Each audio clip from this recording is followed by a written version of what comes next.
I'm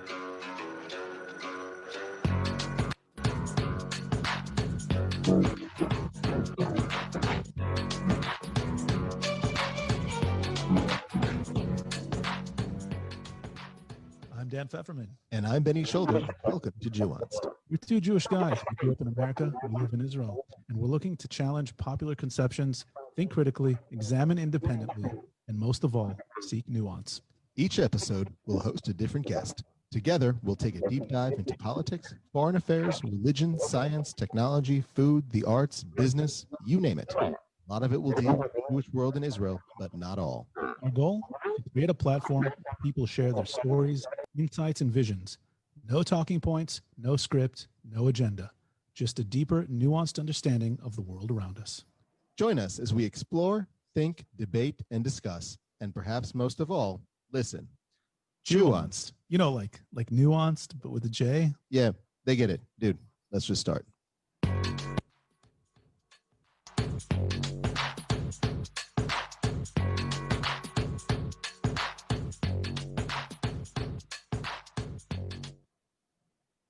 Greetings out there in podcast land, everybody. This is Ben and Dan coming at you with another live episode of Jewanced. Special live episode. Very special live episode. Dan, how you doing, man? I am doing amazing. I say that every week, but I truly mean it this week. He really, really, really means it this week. He's absolutely amazing. And the reason that Dan is amazing is that Dan got back, I think he got back on Wednesday. From Thursday morning after a lengthy delay in Ethiopia, which is another story for another time, if you ask Dan, from his first ever trip to the UAE. Dan has been, I should say this, Dan is like a little boy who's come back after a very long trip to a candy store. He cannot stop talking about his experiences to me, to his wife, to his kids, to his Facebook friends, to his work colleagues. Everybody and everybody is just hearing all about Dan's amazing time in the UAE, and he's been wearing this hat and this shirt, rocking it ever since he's been back. And I think if our guests chime in, they'll say that he was wearing those things as well when he was in the UAE. Dan, what's going on? You've been back. I'm back. You're back. How was your trip? I had an amazing trip. I really did. The place is amazing, but more than that, I got to meet some incredible people. I got to meet Emiratis and spend time with them, including and especially the four guests that we will introduce shortly. And I got to know the people. I got to know the culture. I got to know a little bit to see the world from their worldview. And I was blown away in the most positive way possible. And this episode, meet the Emiratis, as we called it, which we have been trying to get off the ground for a while. I'm glad that actually we're doing it after my trip and not before. Me too. And we'll talk about that shortly. And I have to say, if you've joined us in the podcast, like me, we've survived the past week of our lives all around the world. We've survived the U.S. elections. They happened. And we're all still here. And, let's just give ourselves a pat on the back. It's November 10th, and we've survived until November 10th this year. So congratulations to us all. We're doing all right. So before we begin, we have a couple of messages for you. Dan, why don't you? I will. Yeah. There's a saying in the Mishnah, in Pirkei Avot, the Ethics of Our Fathers, one of our holy books. It says, Ladun kol adam lekav zchut. You should judge your fellow man, your fellow person, justly, righteously, favorably. Give people the benefit of the doubt.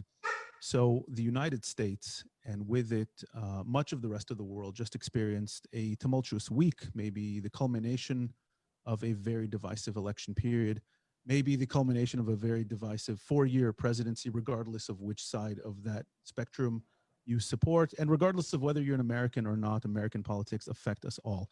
I personally made the mistake of trying to engage people that I know, that I don't know, online in good faith conversation, only to be attacked, to have my words twisted by both sides. Progressives think I'm a racist, misogynist, Trump-supporting fascist. Conservatives attacked me for being a progressive, socialist, baby-killing Iran and Palestinian terrorist supporter. The list goes on and on. Mind you, I wasn't even supporting any of those sides. I rarely voice my true views in public. I was trying to point out that the positions that they were representing of the other side were caricaturized. They were talking in such hyperbole language, mischaracterizing the other side that I was just trying to point out. No, that's not what Democrats think. No, that's not what Republicans actually think. I am sorry for trying to do that. Our main goal when we launched this podcast, besides overcoming the boredom of the COVID close downs, was to establish No boredom.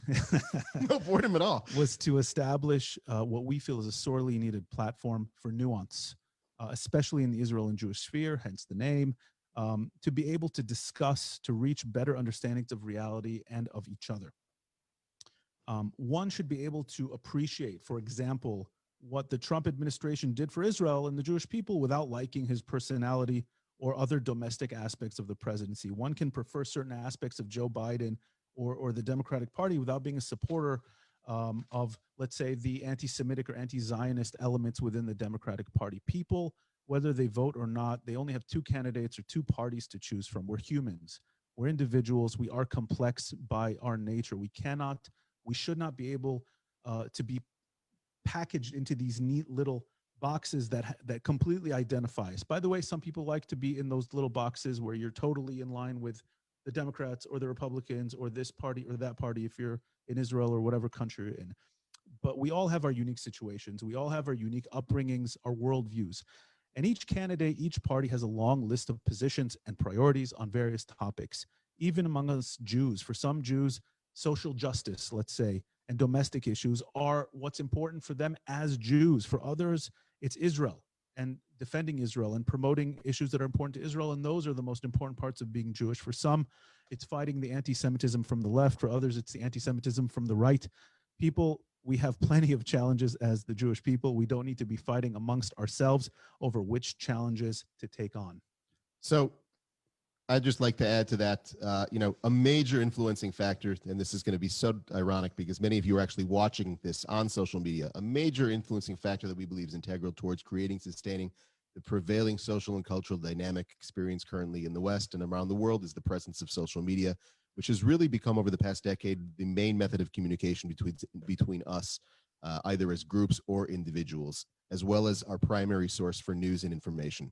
So whereas language kind of shapes the way that we think, our patterns and our psychology, and by default, social media platforms either limit the length of our communications or encourage short or efficient text or photos or videos instead of text, the prolific usage of it has had the effect, the undesired effect, I believe, of limiting nuance in the public discourse.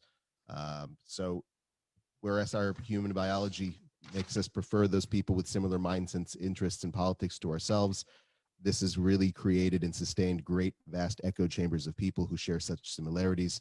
And since nuance is discouraged by the form of these platforms and anonymity is possible through the distance of the internet, people have given themselves the liberty to disagree with one another with increased levels of verbal violence, which is really not something that we'd like to encourage. So rather than listening to one another and working towards finding commonalities and compromise. So again, these echo chambers have caused us to see people that are different from us as the other. They encourage tribalism and make people much more susceptible to populism and shallow discourse from leaders, no matter which side of the aisle that you are on. And if you disagree, I'll give you a quick thought experiment. Can you imagine how we might perceive the world today had social media never been invented? Do you remember what your life was like before you had social media accounts? This is not a crusade against social media. This isn't a crusade at all. This is just to encourage people to reach out to people that they perceive as different from them. The world has enough issues these days. We need to remember that we all have it and share a common humanity. That's what brought us together to begin with when we first went down the line of reaching out through social media. And we should be encouraged to find the unity that we so deeply desire in our societies these days, to reach out and really overcome the challenges that we as humanity have, and they are great. So we opened with the line from the Mishnah to judge every person, to give them the benefit of the doubt. Politics used to be, or ideally, let's say, should revolve around the concept that we all truly want what is best for our societies, okay? And we argue about the best way to do that. Inherent in such an understanding is that our political rivals are not evil, they're not disgusting, they're not subhuman, they're not monsters, okay? They think they're doing what is best for society, and they reach their conclusions, and they made their choices, we should hope, in logical ways, even if we disagree with the ways they reached it or their conclusions. So let none of us think that we alone have a monopoly on truth and wisdom, and that only we know what is the proper course. Let's be more humble in our interactions with others. Let us engage people of differing political opinions with an openness to listen and not just talk. I think on many matters, we'll find that we have much more in common than what separates us. And even if we don't, I think we'll find that our fellow citizens and humans reach their political conclusions through reason, through logic, and through good intentions.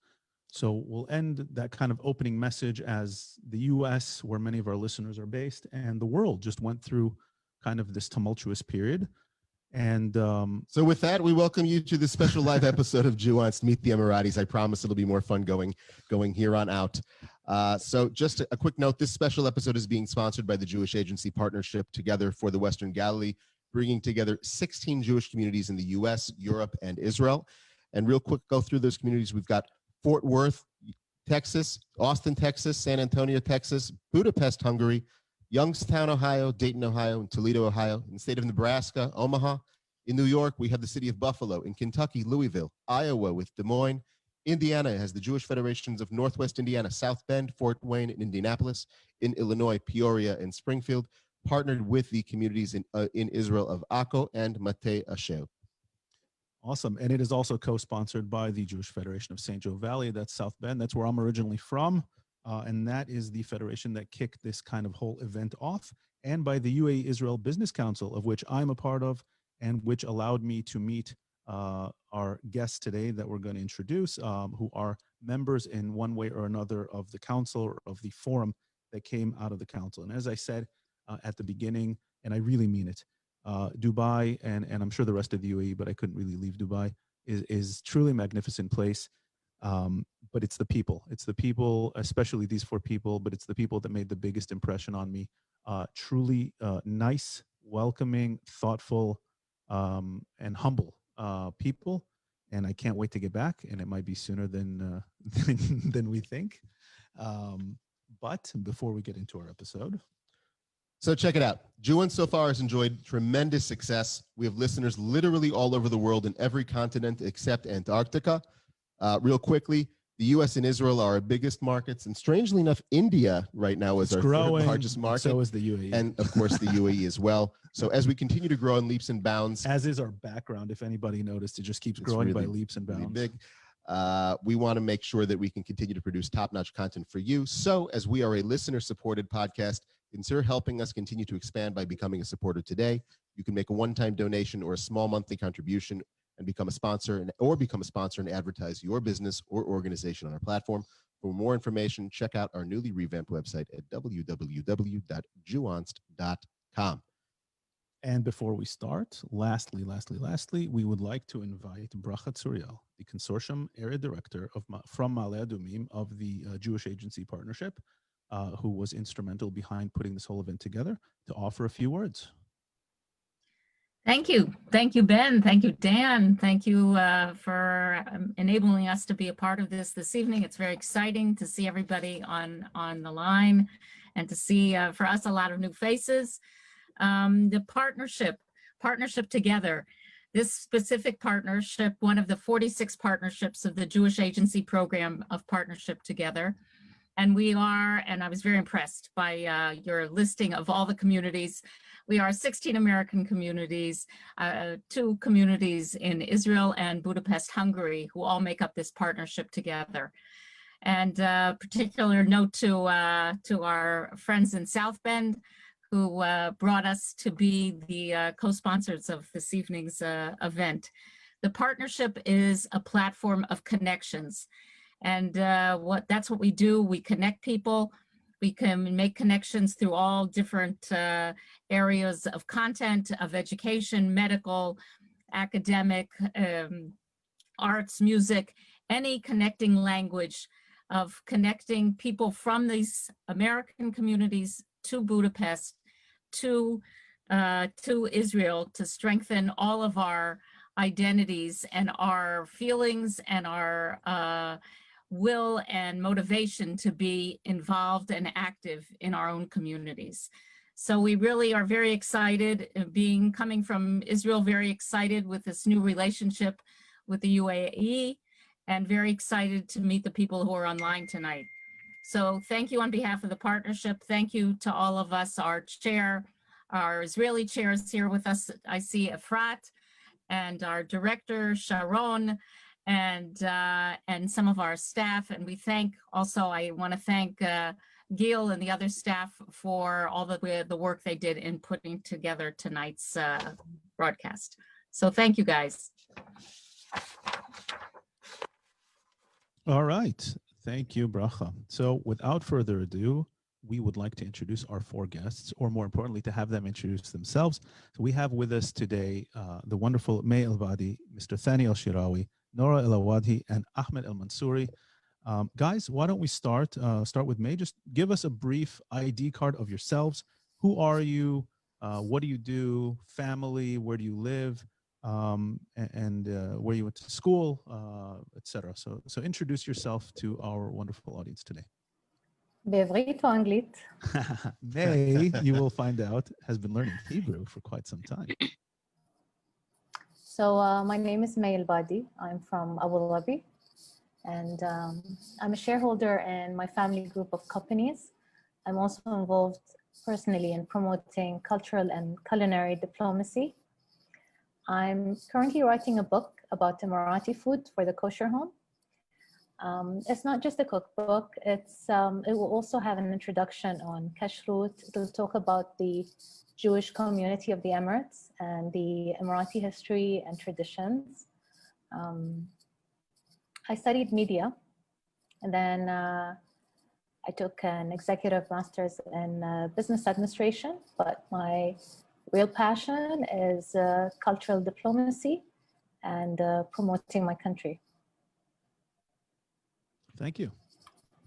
Danny, please introduce yourself. Thank you. Thank you, Dan. Thank you very much. I am Masani Al-Sharawi. I'm from Dubai. I studied business administration, and I've been working in a family business. I'm the deputy managing director of the business. We are diversified into different businesses, from construction to industries. And I'm very much passionate about this normalization. And every day I pinch myself to make sure that I'm not dreaming, because I didn't expect that this will happen in my lifetime. And I'm very happy that I was wrong and I'm experiencing it.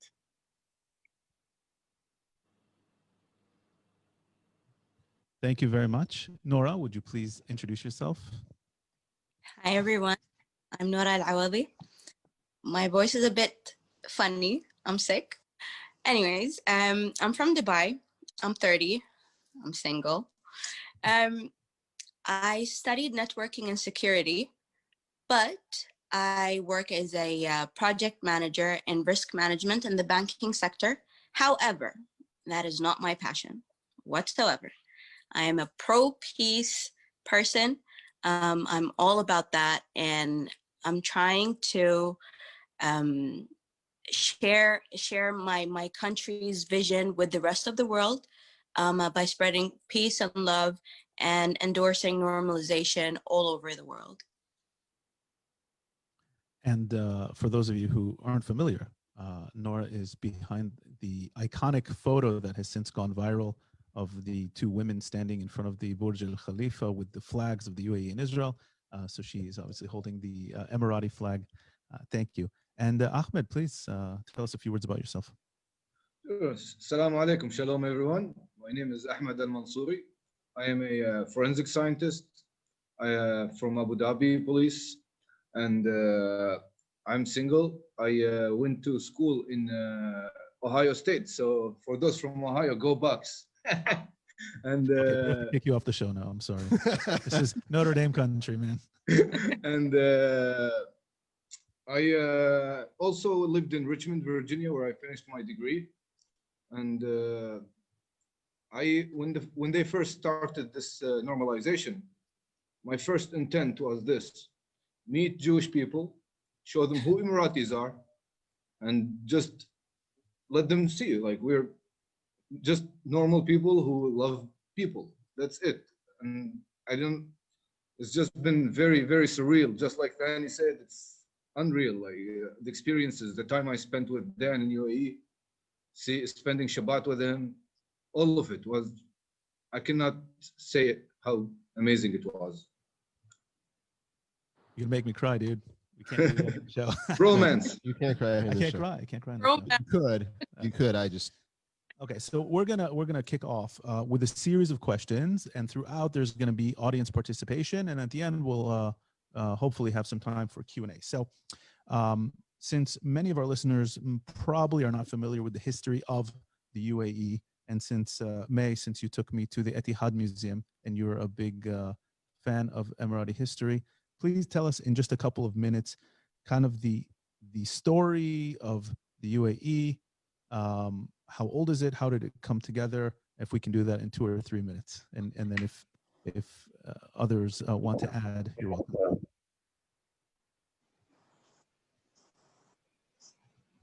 Dan, we are almost 50 years old since the union in 1971, and we were united by a great leader and a father to all of us, Sheikh Zayed bin Sultan Al Nahyan. And yes, and his focus was to develop a state-of-the-art infrastructure, human development, education, healthcare, among a lot of other focuses. And he wanted to create and have a livable community from all over the world. And today we have around just over 200 nationalities from all over the world living in the UAE. And, they come from different backgrounds, different cultures and religion. Basically, we are 7 states united by a friendship treaty in 1971, 2nd of December. I also want to add something that,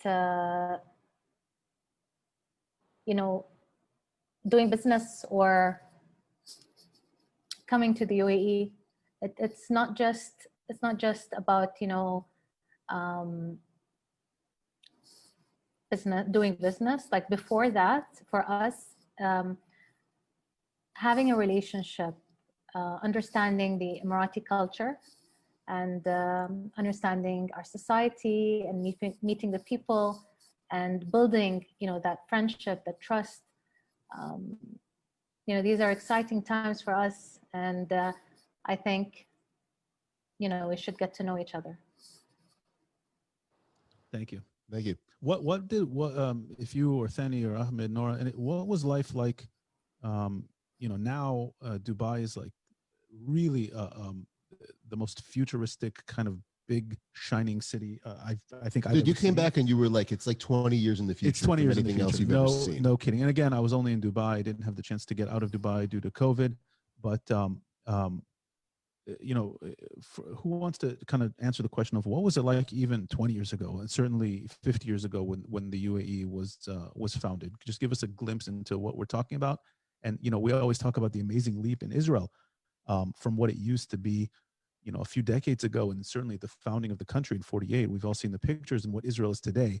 So if we imagine what the UAE is now and what it's been able to accomplish in a shorter period of time, it's mind-boggling. I don't know. Thani, do you want to jump on this one? You gotta unmute you. Sorry. Thank you, Dan. To be honest, I think we touched upon this when you were here. I'm only 45. So I was born in 1975. So my memory of the 70s is not so much. But what I can tell you for sure, Dubai and Abu Dhabi and all of the and Sharjah to larger and Sharjah went through 2 transformations, if I would say. I remember 3 different cities. when the Dubai or the Abu Dhabi that I grew up in, and then the Dubai and Abu Dhabi and Sharjah during the transformation and now, you will not recognize the city at all. Where you stayed, Dan, in the 80s, we used to go there for camping and we to go there to see the stars. That was the desert for us. And you remember how busy that place was when you were there. The marina that came that came very close to your hotel where you were staying, that was non-existent. We actually dug that. Unfortunately, you did not get the chance to go and see the city of Abu Dhabi, the capital, where Abu Dhabi by itself, if you see the buildings there, like the Dar building and the Louvre and the Qasr al-Emirati, Emiratis Palace, and of course the other buildings that they have, and the transformation of the Corniche and the transformation of the other areas. If you were here 20 years ago, you will not recognize that city at all. And for us growing, of course, we are proud of our country. We are proud of the transformation, and we keep this very close to our heart. I hope I answered your question. If I missed anything, I'll be more than happy. And if I missed anything, my colleagues can jump in and add. Nora, Ahmed, would you like to add anything? I like how he called us his colleagues. Dude, we're family. So, but yeah, and I'm the oldest. No, we're okay. So I don't remember anything, but I know that since my dad is a photographer, he's been taking pictures of the UAE, like a before and after picture, starting from the late 70s, I'm assuming, going into the 80s, 90s, and early 2000s. I've seen the transformation, and but I don't know if you guys, Dan, have you been to Jumeirah Road? I think so. Ahmed is saying yes. So that place was legit just a two-way street, nothing else. Okay, and the end of the road was, or the end of that area was the Jumeirah Beach Hotel. That was it. But you've seen it, and if you just Google search Jumeirah Road, you're going to see the buildings, you're going to see Burj Al Arab, you're going to see the beaches, the hotels, the houses. Like this transformation is unreal. It's insane, and it's top-notch great. Awesome. Thank you. If I may add something. Please. I think what my family missed out on is the transformation of people. Like yes. the people, my grandparents, just learning how to survive, wanting to survive. They didn't want much. It was a simple life. It was very hard, very rough environment, very little resources before the oil. And after that, people started wanting to catch up with the modern world, with education and hospitals and healthcare and everything. And now I think we are at a point where we want to start where people finished. That's why I think we had an advantage of just bringing the best experts and everything in the past decade or so, and building on that. I think that's where the Emiratis are at now. Yep. Thank you. Can you. So, I want to add something? Please, sure. Yeah. So the UAE was a land of desert inhabited by proud Bedouins, tribes, and fishing villages and date farms. Abu Dhabi consisted of several hundred palm huts, and Dubai was always a trading hub, and it was, providing a safe haven before the Straits of Hormuz and beyond. And I also want to say that the Bedouin tribes were the principal building blocks of the UAE society. Bedouin means desert dweller. And, they lived, they've been moving between Al Ain, Abu Dhabi, Dubai, and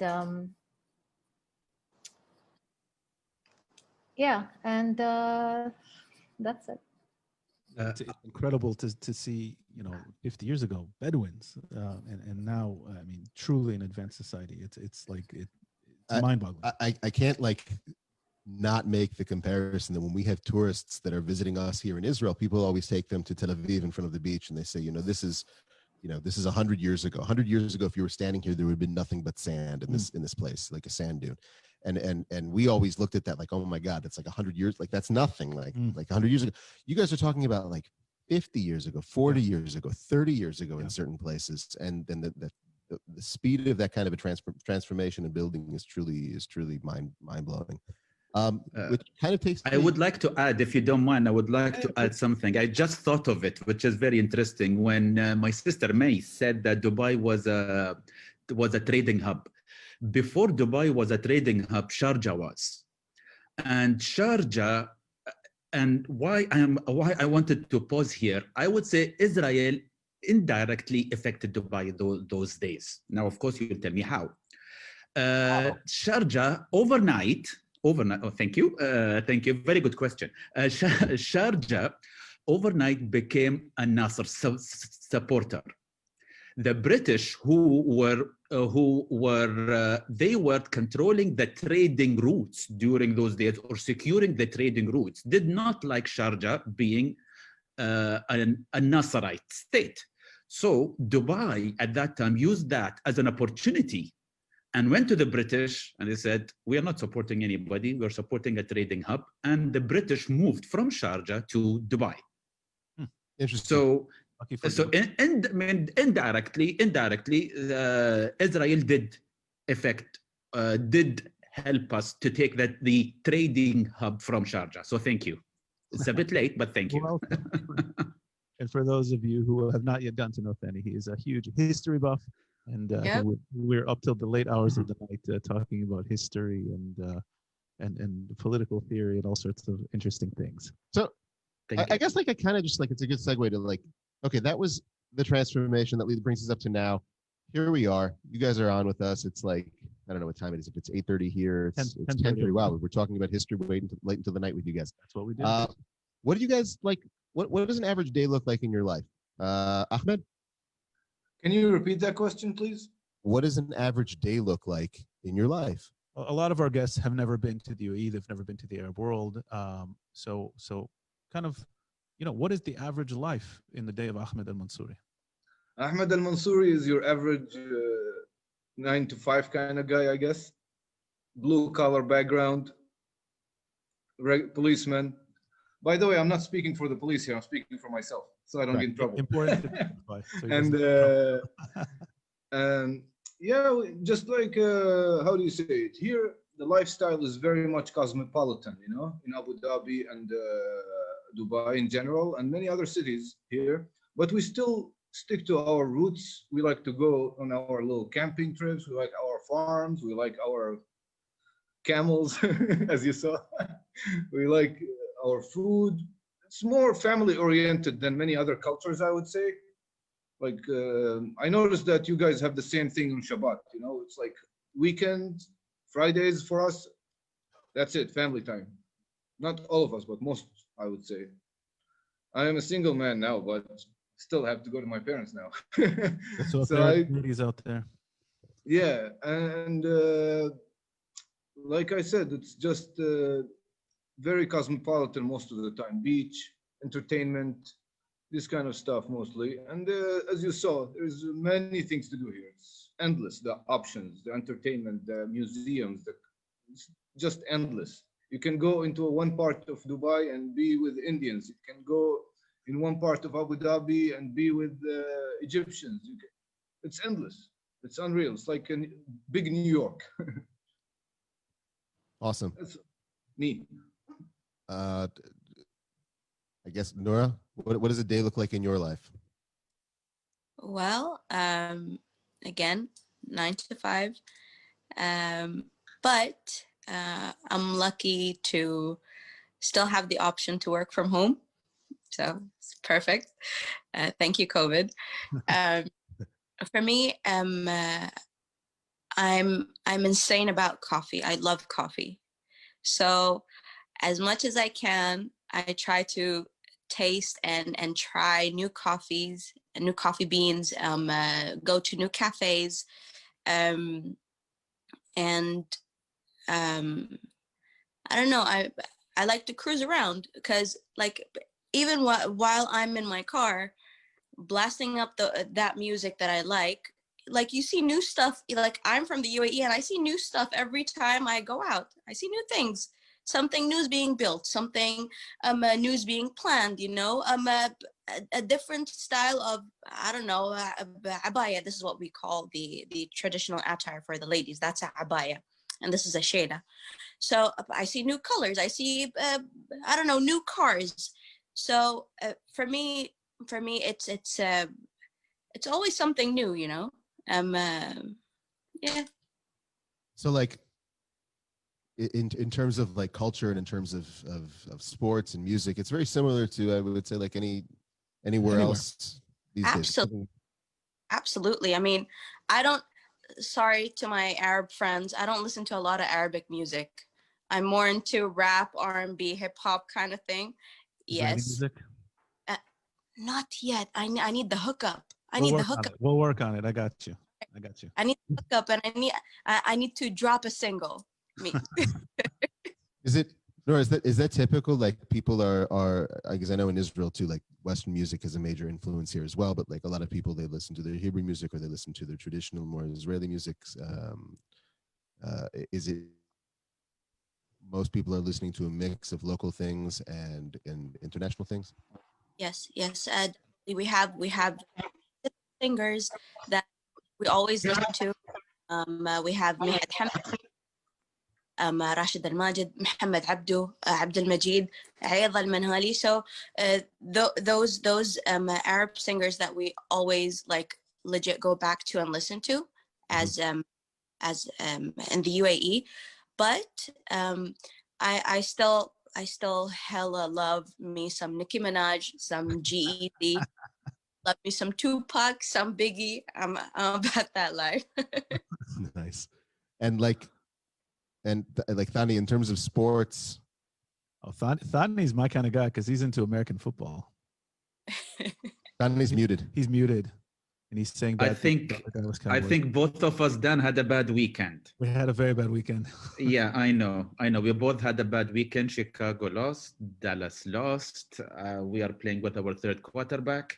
When it comes to sports, yes, I love American football. And I think I've told Dan, I think it's God's gift to humanity. I studied in America. My first year I was in Fort Worth. So when you said that we have people from Fort Worth, I got excited. Then I moved to Boston, but my love of the Cowboys stayed with me till today. But going to sports, I would say here in the UAE, we follow the local league, but we also follow, when it comes to soccer or football, not the American football, we follow the British league and of course the Spanish. Both Barcelona and Real Madrid are very big, but of course the English league is also very big, and it became bigger when Sheikh Mansour bought Manchester City. It even became bigger in the United Arab Emirates. I mean, you will see, if you walk into a mall, you will see more people wearing the jerseys of the British, of the English league than of the local leagues. I don't know if Dan noticed that. So when it comes to sport, yes, we are local, but we are also very international. And me, as I said, I am one of these buffs that wakes up at the early times of the morning, like today. I woke up to see the Jets and the Patriots. It was a boring game, but anyways, I saw, at least I saw the second half.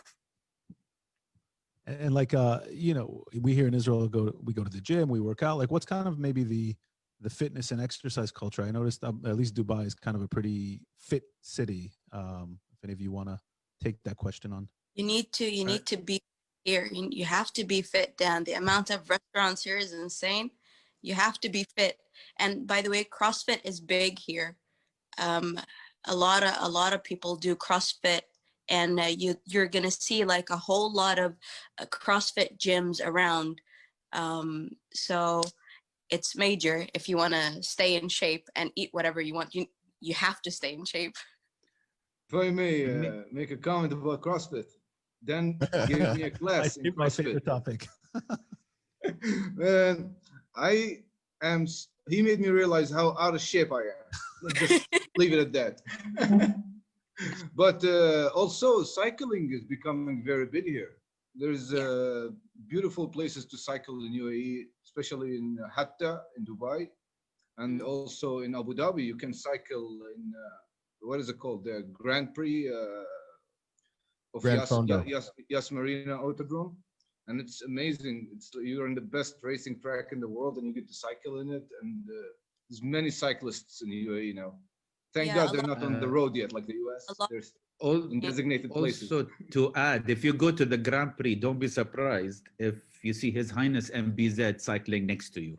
Ooh. Yes. Oh, he's a cyclist? I mean, one thing, and I think my family will agree with me, the royal family here, they're very humble, they're very approachable. You might bump into them in the shopping centers, you might be at a red light, and then you see on your right, oh, it is MBR or MBZ or ABZ. Okay, I mean, just for the people that don't know the abbreviations. Okay. MBZ is the Sheikh, the Crown Prince of Abu Dhabi, Mohammed bin Zayed. ABZ is Abdullah bin Zayed, the foreign minister. And I think everybody will remember him signing next to Trump and Bibi Netanyahu. And Mohammed bin Rashid is the ruler of Dubai. I mean, to be honest, at the moment, these three are the biggest three figures, and of course, Sheikh Khalifa, the president. But don't be surprised if you see them in a restaurant sitting there having a sandwich without a lot of security, maybe 2 or 3, and that's it. Are they? I know this is like a sidebar from what we're talking about at the moment. Are they approachable? Like if you were to see them in the restaurant, you can say, "Hey, how's it going?" Yeah. He might come to you. So himself. approachable. Unbelievable. Yeah. It's not exactly what we have here. It's not, I don't, no. If you can't get within like 100 feet of BB before some security guy comes up to you and like. And I know personally some of his security guys. I wouldn't want to mess with them. No. Wait, so does MBZ's bodyguards also ride bicycles next to him if he's biking? How does that work? 2. You will not see an army. Maybe 1 or 2. Really? That's it. Unbelievable. So Nora, you talked about restaurants, and maybe we'll use this as a jump to the next question. May, you're a culinary expert. Can you tell us, and you took me on a tour, and I'm very appreciative of it, what is Emirati cuisine?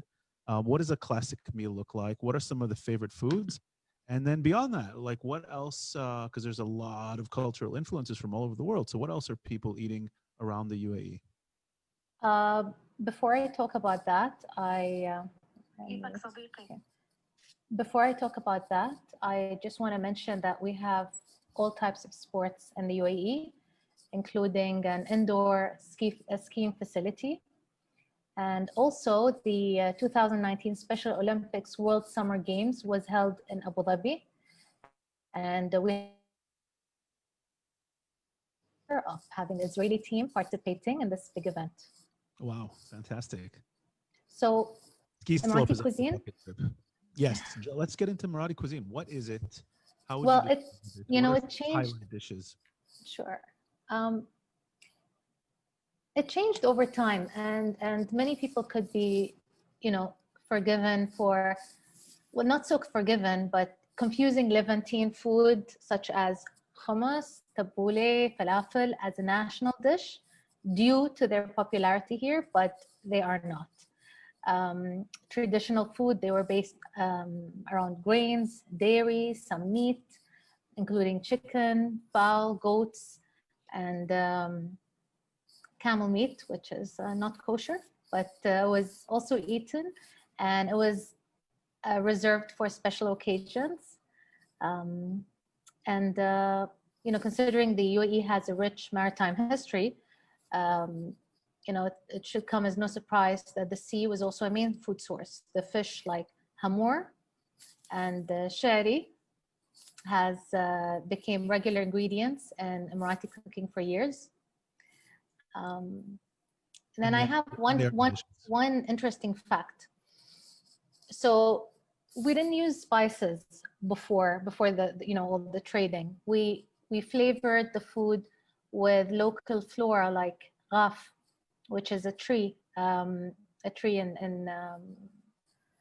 the UAE. It's an indigenous flowering tree, and we used to see. I mean, our ancestors used to season the dishes with.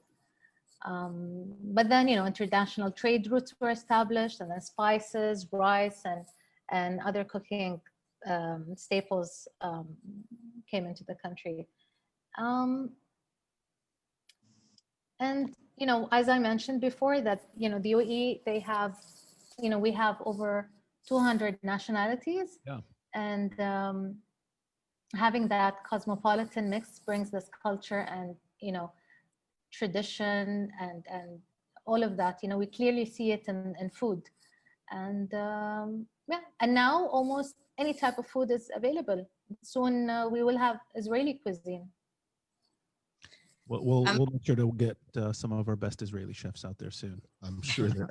He's joking. I'm sure they're probably already planning on it. They're already there. They're trying. They're already there. Anyone else want to add what's their favorite Emirati dish, or what's kind of their favorite food? Oh, my favorite food is. Please. Go ahead, ladies first. I love haris so much. So it's basically grains, some sort of grain called haris, and just meat. So that's blended into this, and it's yummy. It's so good. It's really good. Is it like a kuba or like No. It sort of looks okay. It looks like baba ghanouj, but it's not.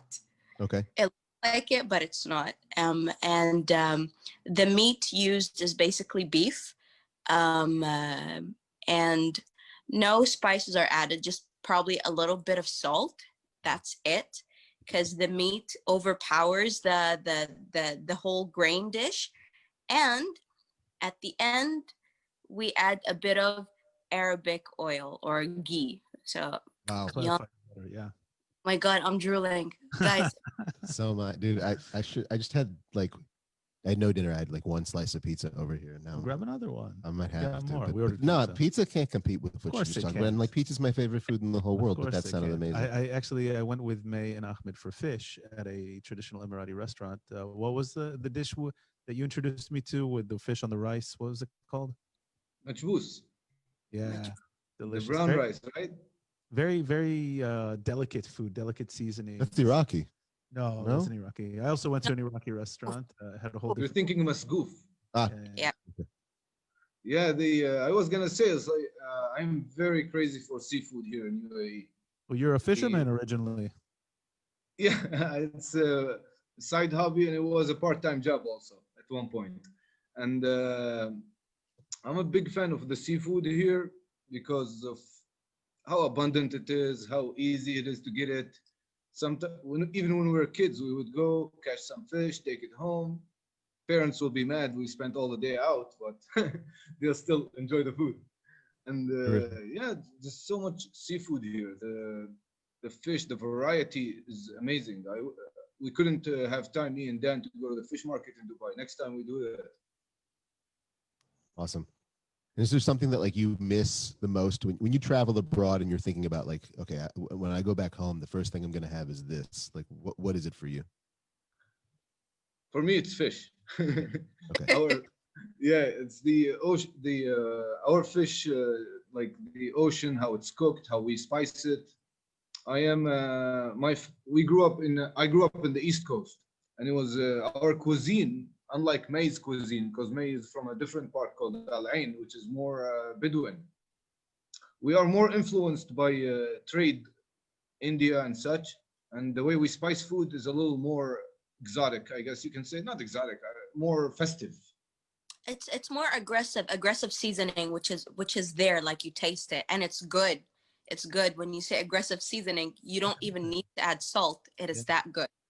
I'm picturing, like, when she says aggressive seasoning, I'm picturing like a really angry, like, paprika. Yeah. Season the food. I have a question. To be honest, I have a question to my family that took down to the seafood. Did you guys offer him jashit or no?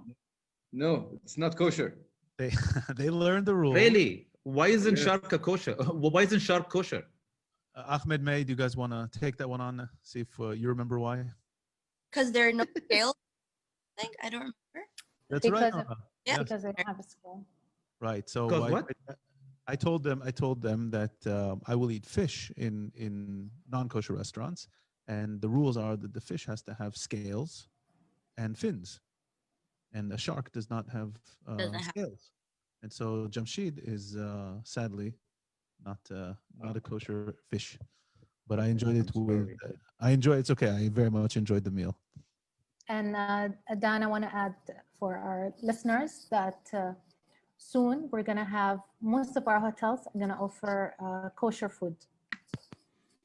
That's right. And I can't wait to see your cookbook that's going to introduce the Emirati kitchen to the kosher restrictions and rules. Thank you. And make sure everyone buys a copy when it comes out, guys. Kosherati, right? That's what it's called? Yes. Amazing. Awesome. Changing gears here a little bit. I think a lot of people, I mean, we all come to our lives with our own set of circumstances.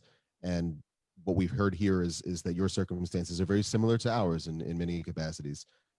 Something that I understood from Dan when you came back was that in terms of like standard of living or employment and things like this, or the cost of living in the UAE, it may be very different from what people here in Israel and definitely from what the United States are used to. I think there's kind of an image in the West that everybody in the Emiratis are very wealthy, and others might assume otherwise, that because it's an Arab country that maybe it's third world. I mean, there's people that have all kinds of opinions and things like that. Assumptions.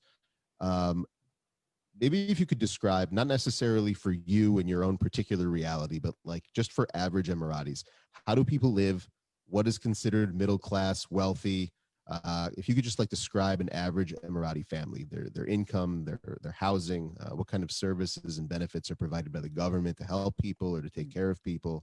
Yeah, like basically, what's the kind of like how do you get by? Yeah. Again, you don't have to answer for your own family. Just kind of give our audience a general idea of the average Emirati, life in that respect. I can speak for my limited view, but again, I don't have kids, so maybe Thani would have a different view on how my life is. So, for me, I think you can say the social services here are most important ones would be free healthcare and tax-free income. And you get a very comfortable loan for a house and a free land. In some cases, if your income is limited, you get a free house, actually. Can I get that too if I move over there? You need to, maybe you need to find an Emirati wife, maybe. If I wear this shirt, can I get that? If your wife lets you live. And we're lucky here, to be honest with you, very, very lucky. We have a kind of what you call a social welfare system from birth to death, pretty much, to be honest with you. And this is very, how do you say it, unique to us because it's a small population. And so we are lucky to have good leaders who look at us as their family. they don't look at us as only people who are there governing, as if like what you imagine, like the typical image of a monarchy. If I'm saying that correctly, if I'm expressing myself correctly. Yeah, absolutely. I mean, Yeah, so that's my point of view. I could tell you, you know, if you ask the average Israeli, I think a household brings in what, $40,000 a year. Like that's kind of an average middle class Israeli life, or Sure, but plus or minus. plus or minus. You know, rent can cost, you know, $1,500 I think a month. I think if I can put it like in average terms, the average Israeli salary, if I remember correctly, per month, it's calculated was something around the lines of 10,000 shekels a month, which is roughly equivalent 10,000 to around, dirham a month. yeah, which is roughly equivalent for American listeners to around, let's say, $2,500. yeah, $2,500 a month is the average income per person. You know, if you have a household of two people, you know, multiply that by 2 is average. But the cost of living here is very, very, very, very expensive in many different ways. The cost of housing is almost prohibitively expensive, and there is no government assistance if you don't have the means to get a house. There's, you know, you're not going to get a house. So what's like the Emirati equivalent of that? Again, not you specifically, but like what is Like a national average salary in the UAE? What does rent cost if you're renting an apartment in Dubai or Abu Dhabi or whatever? If I jump in here, of course, now because of COVID, the rent is taking a beating. But for locals, because of our leaders, where we have as Ahmed said, you know, they help us with the housing, education is free. If we go to public school, all the medical costs are free. I believe somebody asked in the chat if it's an insurance. It's a government-based insurance. We have public hospitals, plus we have private ones. Sorry, and health just insurance, to add, health insurance, medical coverage, health insurance. Yes, everything is covered. And and just to add, if need be, they can send you to Germany or to somewhere in Europe if we don't have that expertise in the country. And now, just to add, and I'm not gloating, ladies and gentlemen, we don't have taxes. We don't have taxes. All of this without taxing us a single. They just 2 years ago introduced the VAT, the 5% on whatever we buy, but no income tax, no government tax, nothing. Now, what we're describing right now is this for just to clarify, the UAE has roughly 9 million residents, and only around 1 million are actual Emirati citizens. So what we're talking about right now, this is about Emirati citizens and not all of the residents, including health coverage. Are all the residents also, they take care of when themselves? It comes to the residents, it's by law. I mean, for example, I'm running a company. Sure. By law, I need to buy them medical insurance. I cannot give them a visa or an employment contract. I cannot give them an employment contract if I don't pay for a medical insurance for them by law. So it's part of my cost as an employer. And of course, I have to give them a salary to afford the housing. Now, housing can be as cheap, of course, if you go to a very basic intern white collar, as cheap as 20,000 or 25,000 dirhams to infinity, depending on where you want to go. I mean, if you want to go to a small studio, it is nowadays around between 18 and 22,000 dirhams, which so I think, Dan, you can do I think it's the same as the shekel. There is not much of a difference. Like 3.4, 3.5 dirham to the dollar. Yes. About yes. So that is part of, I will have to pay him a salary that will cover a housing. No, I don't need to give him a 3-bedroom or a 1-bedroom. I need to give him a housing. And of course, for the non-Emiratis and for the Emiratis that don't want to go to public school, we have to go to private school. Now, unfortunately, private school here is very expensive. I'm very happy that one of my kids, He finished high school, he graduated, so I have only two now to pay for, two to pay for. So education is expensive here. Private education is expensive, even comparing to Europe. It's more expensive. Nathani, your son also just finished his military service. I was surprised to know that Emiratis have a compulsory military and national service, just like in Israel. Can you just share a few words about that, and we'll jump to Nora? It's just started 6-7 years ago. So I did not need to go when I graduated high school, 93. I did not need to go to the army. I went to Fort Worth. I mean, I went to Fort Worth right after high school.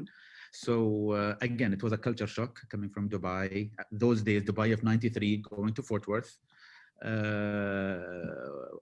While I have to say the Bedouin way of life and the cowboy way of life is not very different, but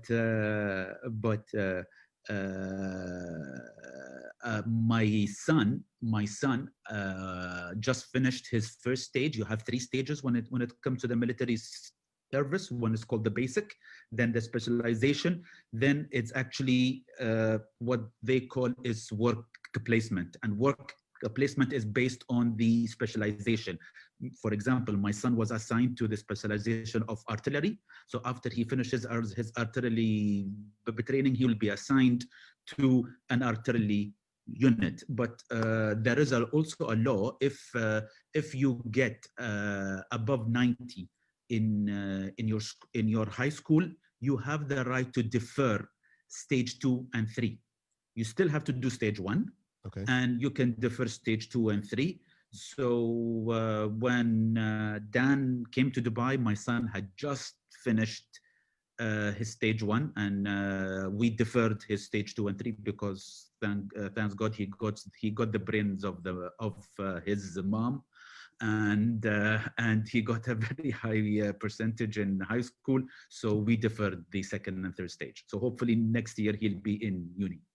And he's going to Stanford, is that correct?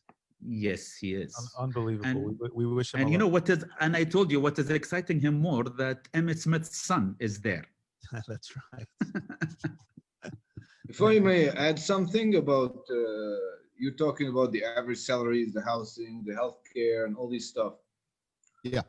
It's really important that you guys know. It really depends what kind of. The citizens and the expats have it way different. And unfortunately, we still have a lot of work to do for labor and everything, but it's going in the right direction in that matter. And we also depends what kind of job, like what kind of position. Some people, foreigners, expats, would have much better healthcare, much better schools, housing allowance, such and such. All depends, you know. It's a very capitalist system, and infused with a lot of socialist programs, but it's in the right direction. Nora, you wanted to add something? Yeah, there is a misconception about locals, is that we have money trees or oil money. No, that's not the case whatsoever. In my house, up until my great grandpa, I think, all of those people used to work either in trading, okay, whether be it I don't know, trading spices, traveling to bring in students, let's say healthcare, whatever it is. We work really hard. We work really, really hard. And in each household, there has to be, well, not has to, but we're striving to have businesses of our own, okay? Because one salary or a job salary is not enough.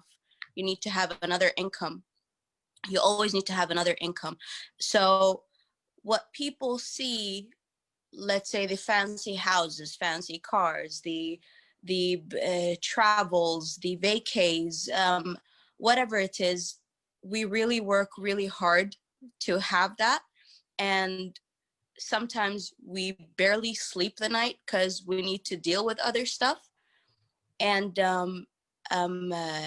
we really don't have it easy here. Like, we work really hard.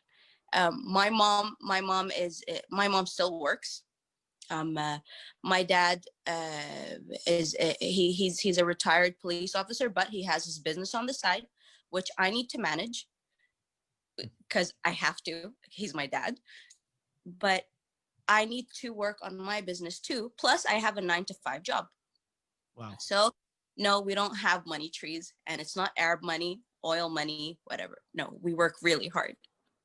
I can say from the 8 days I spent in talking to a lot of people, I saw very ambitious people, very hardworking people, and people, trying. I mean, they live well, but they're really trying to earn a living, and they're constantly trying to innovate, and kind of that drive.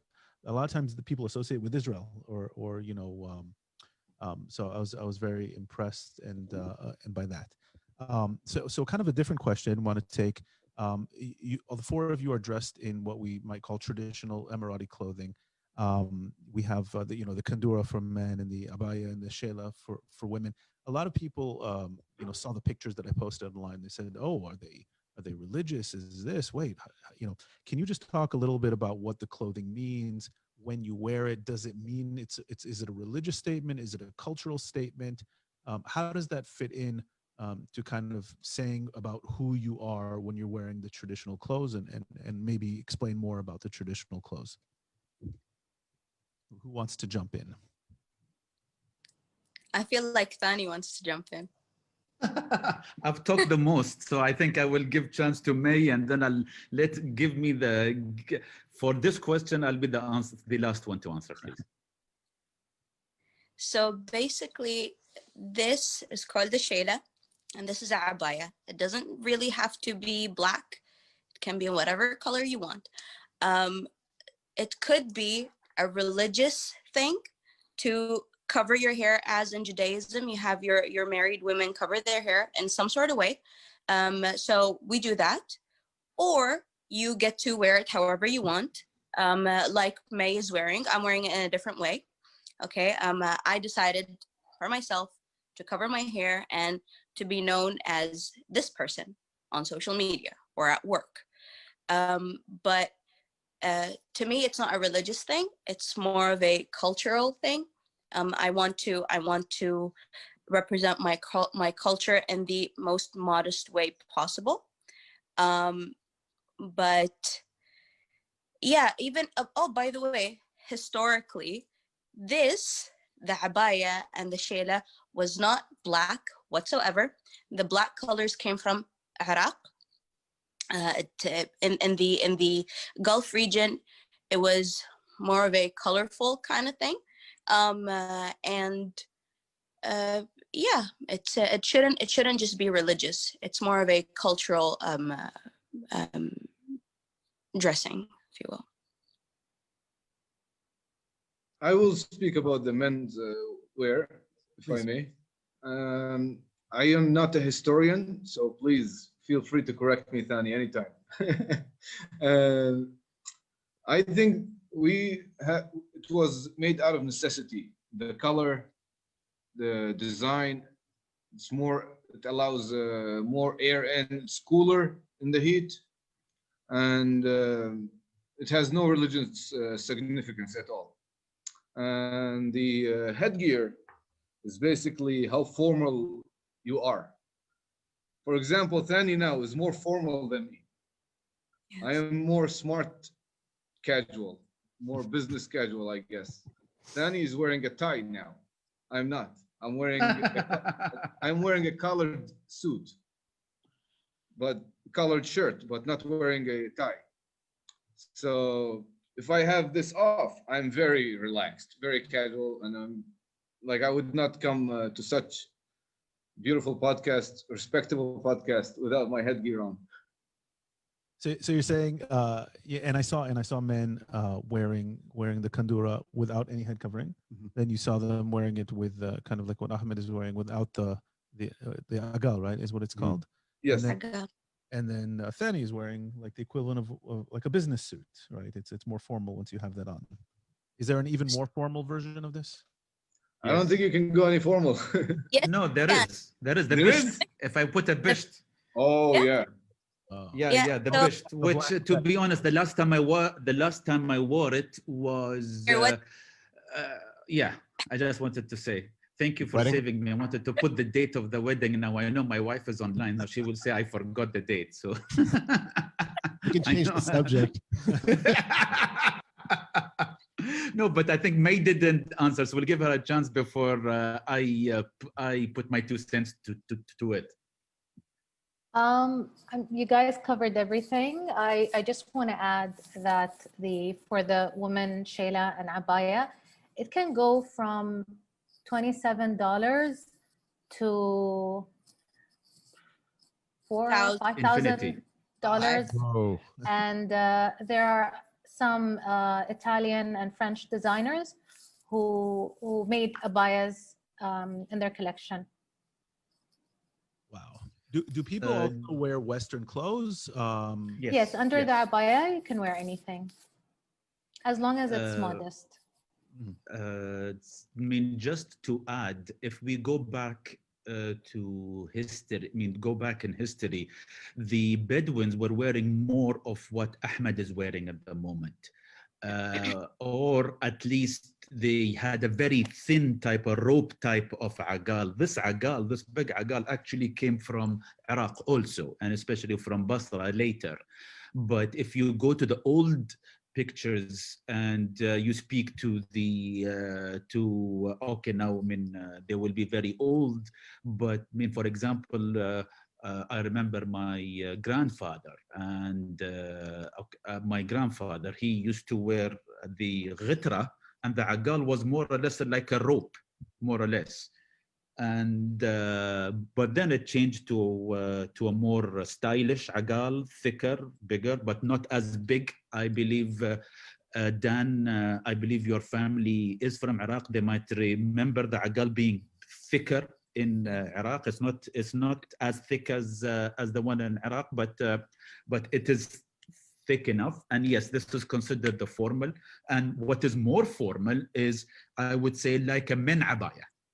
Just to explain it to you, what we call a bisht, it's usually expensive because there is a lot of gold and silver, the threads on it. And yes, the last time I wore it was 2001 in June. He remembered. In June 7. I know she's online. I think Latifa is going to get some nice flowers and chocolates soon. I have a fun fact about the agal that Thani is wearing. That's the black rope that's tied around the ghitra. Originally, Bedouins used to tie the camel's feet at night when they're traveling, so they don't go away. With that. And yes, and this thing historically, again, so why is it white? Because the heat. Thank God, Dan, you haven't seen August's heat, nor July, nor June. Okay, you haven't experienced this. You don't want to. So back then, they needed to put keep the ghitra down using the agal. Okay, so that's sort of like a weight to put it down, because sometimes it could get windy. Plus, with the end of the ghitra, they would do this sometimes. So they would cover up because it would get windy and sandy. So that's a way to protect themselves. So historically, that is a fun fact. This is to save our face from being sandblasted, because a lot of time, if the wind is coming from the desert, so you can imagine in August when the temperature is 50 and it's windy, so you can imagine the sand actually sandblasts your face. So this was to protect your face. It was, and I'm sure this is not from the Alibaba stories that that you read as children. No, this is not the 40 Thieves version. This was to save our face. Although we all have to wear face masks now. It's true. Yes. Quick comment on that. Yeah. There is another attire for older women. It's something that goes down. I don't know, Dan, if you've seen it. Like it covers the eyebrows and then goes down the nose and covers the mouth. I saw it in It's pictures. You've seen it? In pictures. Okay, so that's called a burqa. So if you see, but mainly older women wear it. Not so much anymore though. So yeah. You see that sometimes in Israel with like very, very religious Muslim women. With the Bedouin, you see it with the Or Bedouin, right. We have They'll Bedouin have here in southern. a burqa. Quick question for I'm Gil. putting a who's, picture, if you can see. Yeah. Oh, there it is. And you can actually, if you want to link it and put it in the chat so people can look at Yeah, it. You I'll can do that. I'll do that. Gil, can we keep going? Yeah, I think somebody know else did already. Somebody else did. Yeah, Muhammad. Thank you, Muhammad. Thank you, Muhammad. Gil, what do you say? Can we keep going if people want to stay on?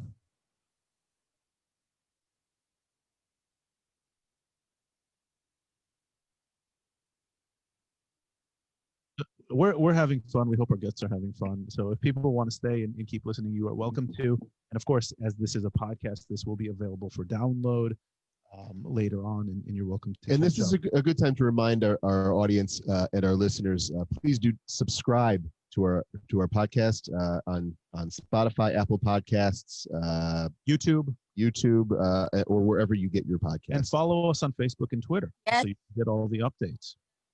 Follow Thani on Twitter. Follow Thani on Twitter. That's Follow right. Jewanced on Twitter. You guys need to have a bigger audience. Please, please, please start blasting your accounts everywhere. Please. That is so. Thank you. Awesome.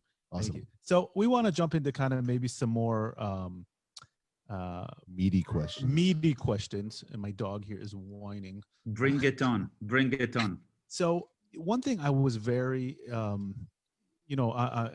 one of my day jobs is I'm a researcher of the Middle East. I'm a researcher of Israel, of religious identities, things like that. And I was very surprised. Maybe I shouldn't have been surprised, but I was surprised. I found sort of a very modernized and moderate version of Islam. So everything that hold on a second. I'll keep going. He's going to quiet the dog. The dog wants to get into the conversation too. So everything that we've come to know about Islam over the past decades, from turmoil in the region, religious extremism, whether from Sunni or from Shia, 9/11, the Wahhabis in Saudi Arabia, the Mujahideen in Afghanistan, Al-Qaeda, Hezbollah, ISIS or Daesh.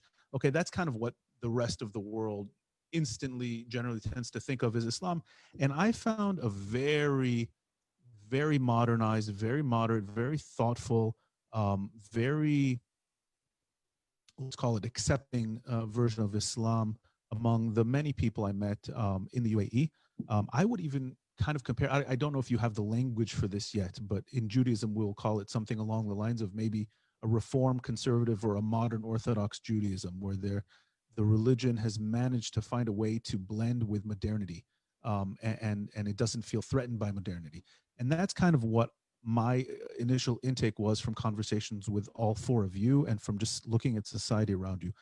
So I don't know if any of you want to reflect about kind of your take on your own Muslim identities, your engagement with Islam, and also kind of has it evolved? Are we seeing like an Islam 2.0 where it's self-confident to the point where it can accept, kind of this kind of moderate version? Are there secular Emiratis who don't connect to religion at all? Can you do this in the UAE? I don't know if anyone wants to jump in and take on any of these questions. If I may start, for me, I don't think it's a modernized version of Islam. I think it's the Islam. I think it was hijacked by these extremists. And unfortunately, they took advantage of vacuum of powers, even being hosted by European countries as dissidents like Khomeini. And now, unfortunately, you see Europe is the most reaping this problem of extremists in their own communities. We in UAE, we treat them as extremists. We tell it the way it is. We blacklist them. Them, they call them dissidents. Even Osama bin Laden was called dissident. It's amazing. For us, we're doing our part. I think Europe needs to step up. The US needs to step up. And these people are hijacking what we think is the real Islam. To me, when you came here, I think you met real Muslims. I don't think you met modernized Muslims. I think you will find the same here in Saudi Arabia, in what is it called? Kuwait, Bahrain. There's a lot of us, even in Levant area, everywhere. That's my humble view about the thing. Correct me if I'm wrong, anyone. No, I'm not gonna correct you. I'm going to agree with you 110%, because when the whole extremism thing happened, it is sad to say that a lot of us and the new generation started to steer away from saying from saying we're Muslims, or from praying our 5 prayers. It's because of the extremists. A lot of, like, me wearing this traveling scares me. Yep. It scares me, and it doesn't just scare, it terrifies me. And I remember telling you a story when I was in Manchester with my grandma, and my grandma was what, like probably 70 years old, 69, 70 years old, and she had her hijab on, and some youthful English guy pulled her shayla or hijab and called her a terrorist. And she's an old lady. What is she gonna do? Read you to bed? You know what I mean? Like, she's just there. She's with me. So covering my hair terrifies me. So I don't wear the hijab when I travel. I either wear a beanie, okay, like a hat, or I just let my hair out, because of what the extremists have done to us. Like, I'm sure that my Jewish friends here have experienced this, wearing the kippah. Yeah. Okay, it's the same. People are taunting the image of Islam, Judaism, Christianity by being very extremists. Like, and that's not how. If you want to be approachable, if you want to be accepted, you need to meet at a middle ground, and this is not it. Thank you. Thank you. May anyone else, Tani, you guys want to chime in on that? You want to start? May you want to start before? Go ahead. Actually, thank you, May. Actually, I totally agree with Ahmed. The Islam is to, I mean, even the word Islam means peace. And it's for us to live in peace and for the others to live in peace. Unfortunately, again, now my history bit will kick in. All through history and all religions, not only Islam, all religions, even the non-Abrahamic religion, was and is, and unfortunately will be used to buy loyalty and to buy support. There are a lot of ignorant people or ill-read or ill-informed or ill-educated people that are emotional, and a small group of people use that to get power. Now they preach Islam to them, they preach religion to them, they preach the version of Islam that can attract them, and then slowly they turn them into fanatics. I can tell you, being an Emirati, in the UAE, nobody tried to convert me to fundamentalist Islam. When I was in Boston, I was approached many times trying to see, but what helped me that I was well read and I was answering them back. So they couldn't convince me, but I saw guys in front of me that were ill-educated, not well-read, and they 180 degrees turned from being drunk every weekend to suddenly going to university in the cold weather in January and February. And you guys know, man, I believe Dan, your father, was just wrote in the chat how cold is where he is now. Can you imagine in a Condora in Boston in January, wearing a Condora, going to university, his beard reaches his belly button. Okay, and then in the middle of the class, he gets up and starts preaching people.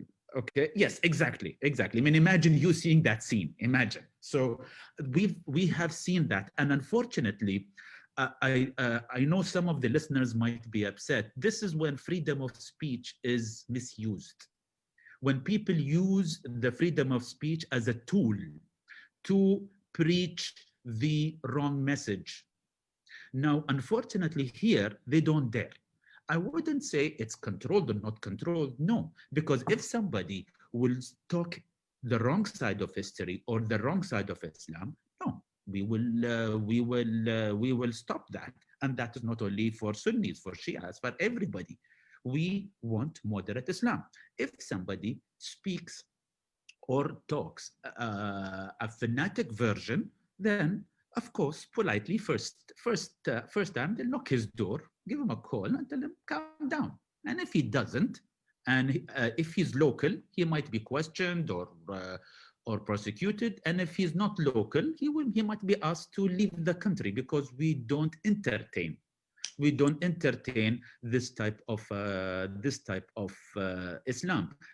Islam is a peaceful religion. I have studied Islam 12 years in school. I was in a public school, so Islam was a major subject for me.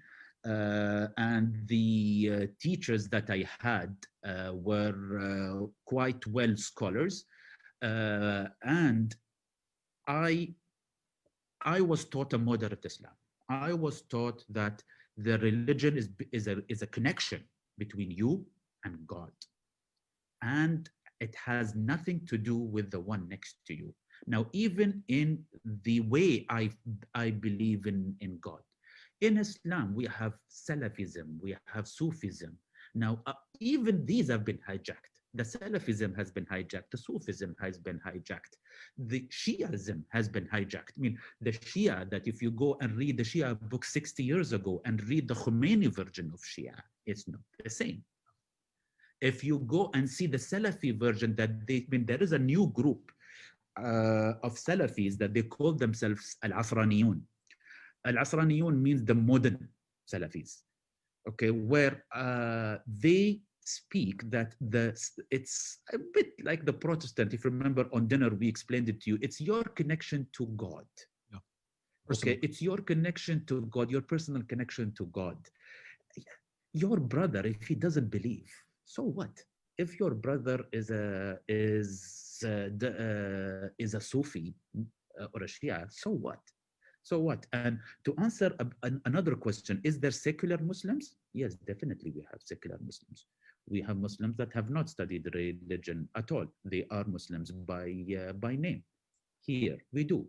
But if you go to Europe, I'm sorry, I'm taking too long. If you go to Europe, they know nothing about Islam. They just know from their parents that they are Muslims. They might go to Sunday school to learn from a person that was kicked out of the Arab countries.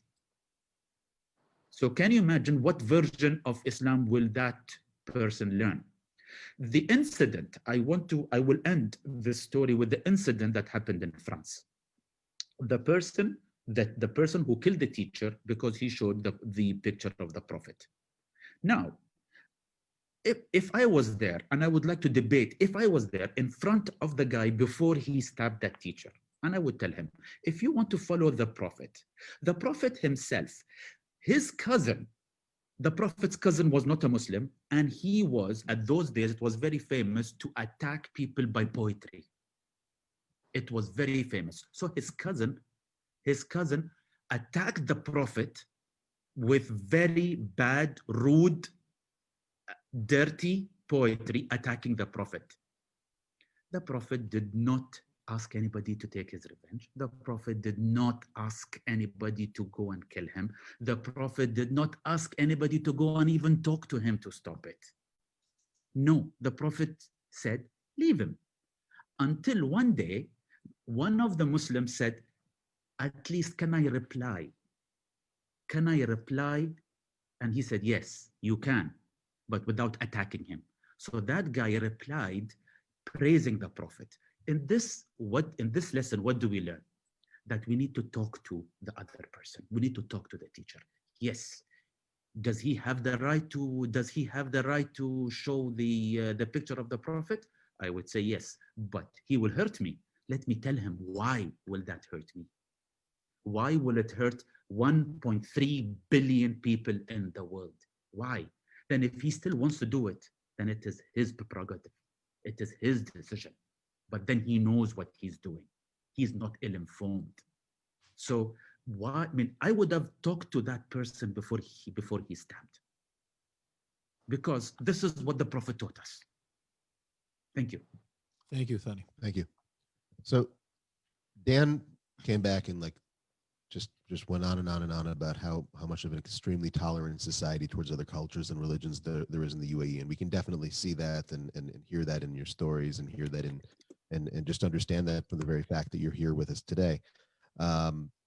It's not lip service, you know. So from your perspectives, it's real. It's nothing that's. How did you get there? You know, how did you get there? And I think to bring it to this group, there are Israelis and Jews who are and have been worried about what it might be like to travel to an Arab country in our region.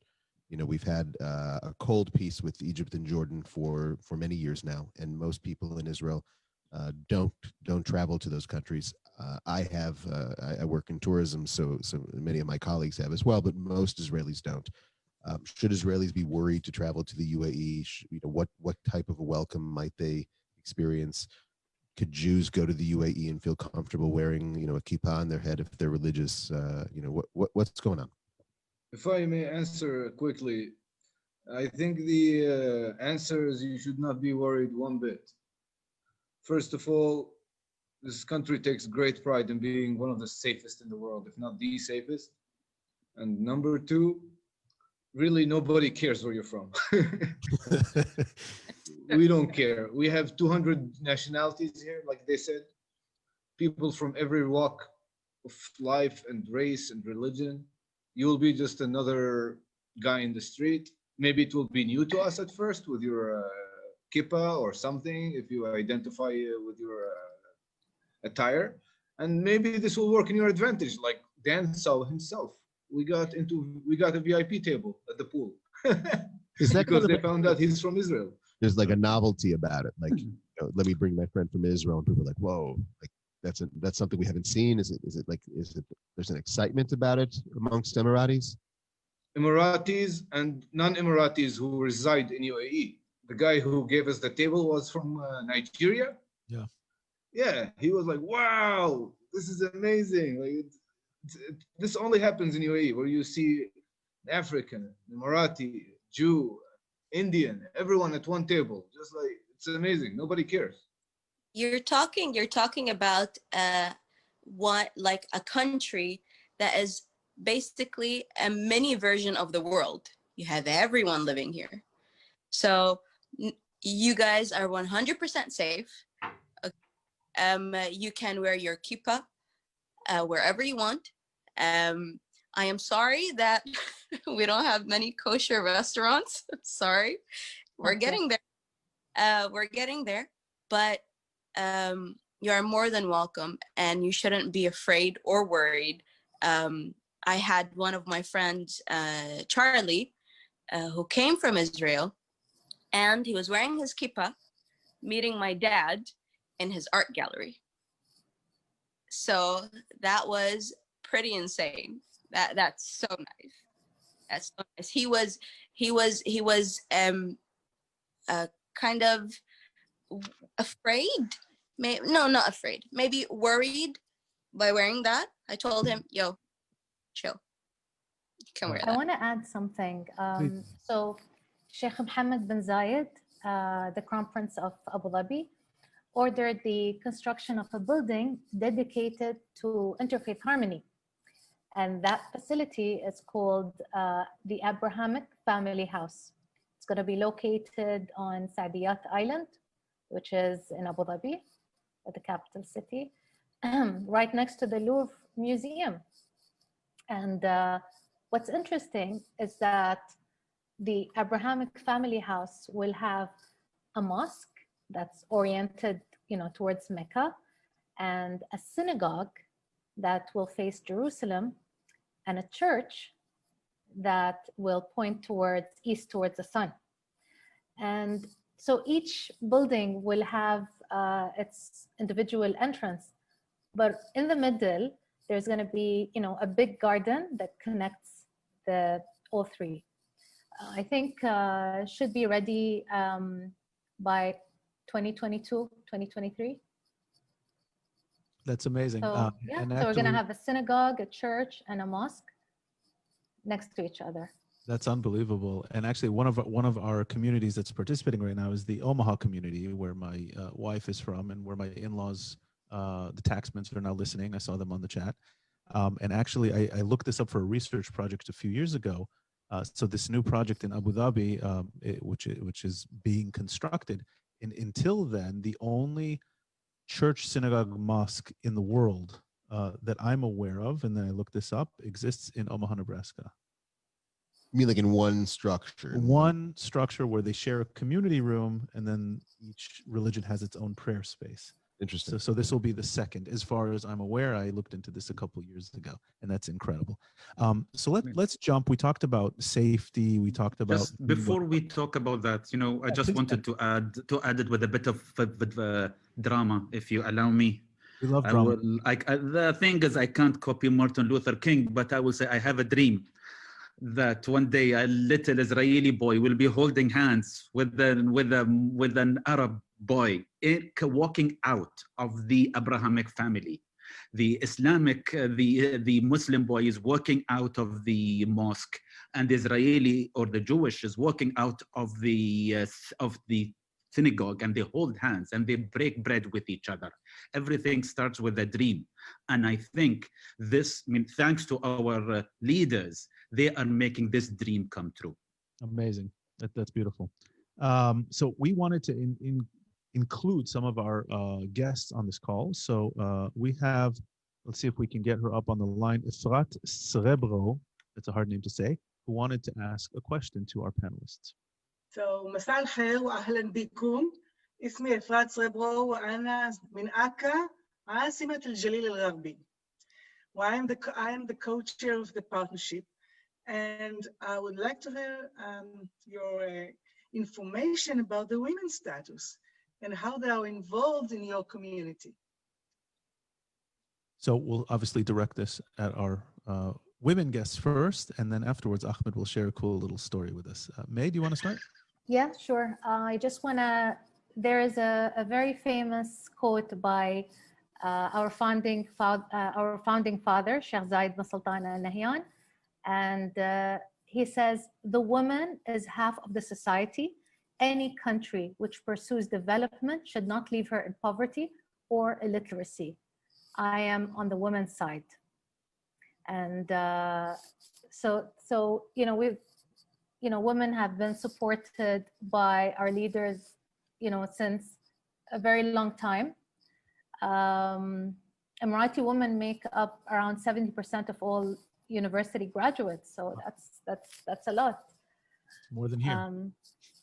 And then and women are so I think in the government they're around 50%. We have youngest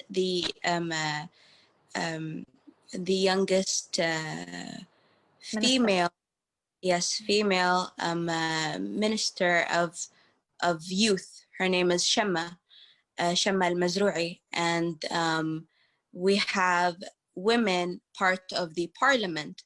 So, and we have a whole association for women's and children's rights. So, being a woman in this country, yes, we have all of the support from our leaders, government, and from our family. It's different. It feels like we have a say in things, and we actually do have a say in a lot of things. Now you can see women who are in upper management. You can see women as CEOs. You can see women as VPs. You can see women as entrepreneurs. So we are blessed to be a part of this country. We have all of our rights. And by the way, the UAE is the first country in the region that requires every government organization and every company to have female board members. It's a big deal. It is a big deal. I was actually blown away. You know, like I said, I travel with a tourist hat, but I also travel with kind of like my researcher hat. And the first thing I saw coming from the airport, I believe down Sheikh Zayed Road, there's a giant billboard for cars. Like a car dealership? A car brand. Okay. I forget which one it was. And you see 3 giant pictures of people driving different models of this car. And I think this says a lot about, you know, a society, and I'll juxtapose that with kind of the issues that we often talk about here in the Israeli context, in the ultra-Orthodox society here, where there's been kind of a trend of erasing women from billboards and from advertisements and things like that. And what did I see? I saw picture number 1 is a family driving in a car, the man's driving. Picture number 2, 3 women driving in the car, including one dressed traditionally and the other 2 dressed more in a secular Western fashion. And picture number 3, a family driving a car with the woman driving. And I think you know, that was just kind of one of the first things that hit me as I was, you know, coming into Dubai. I said, okay, this says to me something about where they're trying to go, what they're aspiring to, and kind of, you know, advertising. The advertising is often always tied with kind of where society is and where it's trying to go at the same time. I thought that was really interesting. Ahmed, actually, you have a very cool story in your family, and if you want to share it. Yeah, a little background. My family, I have a big family. I have 6 sisters and 2 brothers. So I've always been, as you may say, in touch with my feminine side. Don't say that out loud, Ahmed. Huh? I have to. It's there. I am a feminist not by choice, but by the environment I grew up around. Anything I see a woman goes through, I think about my sisters. Anything like when it comes to women, I think about them. So it's always been very important for me. And who is your sister? I'm sure what Dan is referring to is the highlight of my family is my sisters. 2 of them are pilots. Oh, wow. One flies for Etihad, and the other one flies for the Army F-16s. And it's funny because every time when I was in the US, people would judge where I'm from and would say, "Hey, you guys treat women bad." I'm like, "Yeah, okay, come here, look at this." And I would show them my sister on CNN flying F-16s. And it would be a complete shock, and they would feel embarrassed and bad. That's not my goal, but my goal is like, hey, don't judge.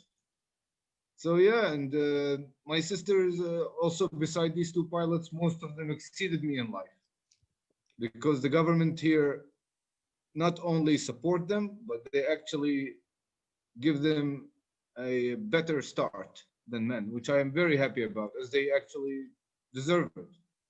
I don't see, it's good for society, it's good for me, it's good for my family, it's good for them. So why not?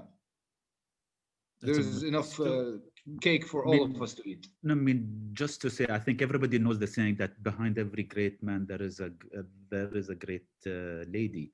Even if you see Sheikh Mohammed bin Zayed from Abu Dhabi, his mother, Sheikha Fatima, is known as a visionary mother. Even Sheikh Mohammed bin Rashid, his mother, Sheikha Latifa bint Hamdan, also has been visionary, and his grandmother, Hissa bint al-Mur, all of them have been visionary in helping their either their husbands, their children to reach where they are. So the women have from the past played a key role in our society. Even if in the front you see us men, but we couldn't have done it without the women in the society. Wow. And kind of a couple of the questions that some of I know people have asked me a lot personally, and some of the some people submitted questions. But if you just want to explain or kind of to our guests, is it safe for women to let's say walk around at night by yourselves? I mean, what's that kind of sense? Maybe we'll let our ladies answer that question. And you can walk around on your own 3 a.m. with no man around you. Go for a jog late night, and you'll always be safe. No one would ever hurt you. No one would ever mug you or annoy you. It's when Thani and Ahmed said we take pride in being the safest and calling ourselves the safest country. Yes, this is how safe we are. I've read Asher is a man, okay, and he said that he felt safer being in Dubai, in the UAE, wearing his kippah at 1 o'clock in the morning, than being in Europe or I don't know, in the States probably. So this is how safe it is, not just for women, but for men too, and for other religions and nationalities and backgrounds. So yes, I mean, for now, I could go out and just walk around and I'd be totally safe. Terrific. I was gonna answer that question myself for people, but I'm a 230-pound dude, so I usually don't feel around in places. But I have a short story to add. One of my customers, he's British, and I asked him. I mean, he decided to live here, so he kept on, even when his company let him go, he didn't go back to the UK, and he tried to find a job here. And I told him, what will you do if you don't find a job? He said, no, I'll stay here to find a job. And I asked him why. He said, my daughter is 15. If she was in the UK and she was at a friend's house at around 10 p.m. and I need her to come home, I will either go myself to pick her up, or I will speak to the friends, the family, and see if my daughter can have a sleepover, and I'll come and pick her up in the morning. But here, even at 1 a.m., I will not be scared to tell her, jump in a taxi and come home. For a 15-year-old girl, I'll not be scared. She can Uber, or she can just jump into a normal taxi and come home. That is why I don't want to go back to the UK. Interesting. Anyone else want to add something before we jump on to the last kind of set of questions? Go for it. No, No, to the next set of questions. Oh, the next set of questions. Sorry. I would say we're moving on to Final Jeopardy, but I think it's too soon. Too soon. Don't say that word. Don't say that word. Do you know what happened to? We know. I know. We're very sad. Even know. Yeah, don't say that word. It's been a rough week for some of our favorite celebrities. Yes. Okay, so maybe like to bring up like maybe the most important thing that's connecting both of us at this time. I mean, we're living in a time where, you know, we've all expressed how this Abraham Accords, it was both very surprising, the timing of it, and also something that I think on both of our sides we could see coming and happening. The four of you are here because you're involved in the UAE Israel Forum, and Thani, you sit on the UAE Israel Business Council together with Dan. So obviously you all have connections with Israel and Jews and Israelis. Man, Noah, you're actively learning Hebrew, which is, you know, no easy task, and I think a lot of our Jewish friends in the U.S. that are on this call can agree with that. Thani, you're very well versed in history and in politics. Ahmed, you're very keen to learn about Israel and Judaism. I think what we'd like to do now is kind of talk about what happened in terms of the normalization from your own personal perspectives. First of all, what did you know about or think about Israel and Jews growing up? What did you learn about, or was it at all discussed in school? How was Israel portrayed in the news before this? And then, after this happened, how did your views evolve over time? Did they evolve over time, or did you always have open feelings about this? And maybe before we jump into that, we have another one of our audience members, Miriam Marcus from the Northwest Indiana Federation, who wanted to add a question connected to this set of questions. Miriam? Yes, hi. Really enjoying this discussion. So my question relates to maybe what past misconceptions you all might have had about Israel or Israelis. What was the most outlandish thing you had heard about Israel or Israelis that you now know is not true?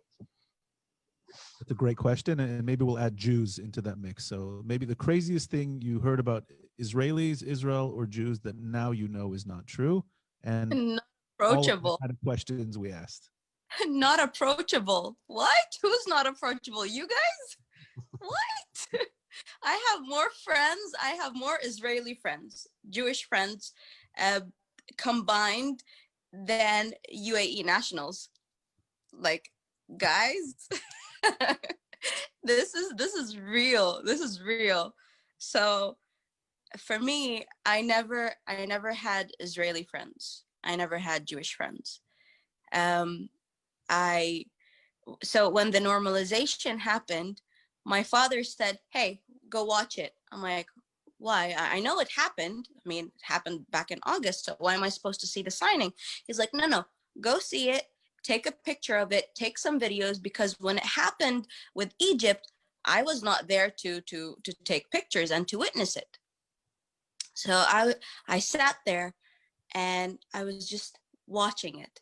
But before the actual signing happened, I already had been talking to Israeli people and to Jewish people. And right now, we are literally a pack of wolves. We have each other's backs. We are a family. And we are working with Israel Is, the youth organization. And I can happily and proudly say that these guys are my family.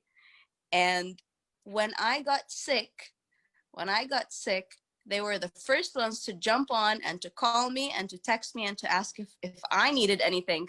Guys, you guys are in Israel. What would I need? I would need some. We're gonna mail you chicken soup. I would need some soup. But it's I've taken it with an open heart and in open arms. I'm really happy, and my heart feels warm every time I talk to my Israeli and Jewish friends, and I'm learning a lot. I'm learning about the religion, the culture, and like it feels easy. It feels easy talking to Israelis, and it feels easy talking to Jewish people. When I was younger, I had no connection whatsoever. I didn't know anything about Judaism. Now I do, and I can happily say that I respect all religions, because I didn't have the last piece of the puzzle, which came like 3 months ago. So I can proudly say that the puzzle is complete. And you guys, I'm happy. We are too. May, you care to jump in? Sure.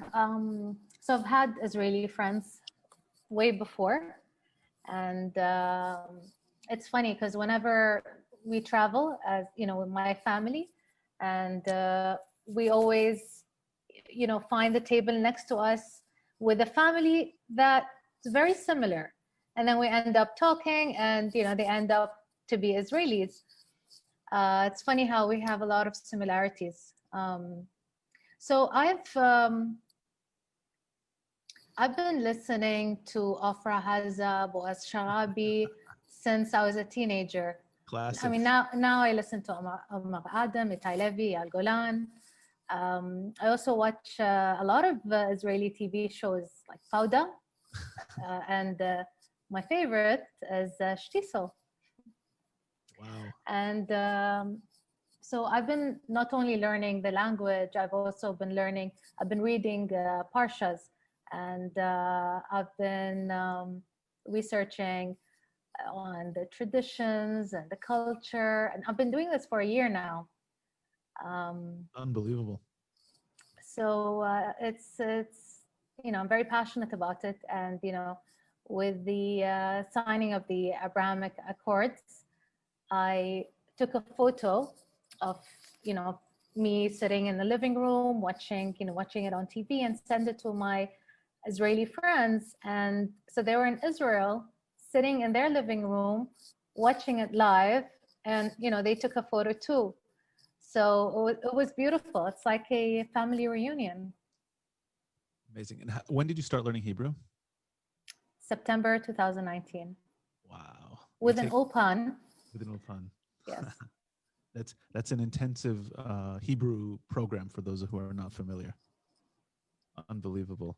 And so you've had a lot of experience meeting Jews, meeting Israelis. So was there anything that surprised you kind of in this renewed period when with the normalization or up to the normalization, because you actually were into this before? Yes.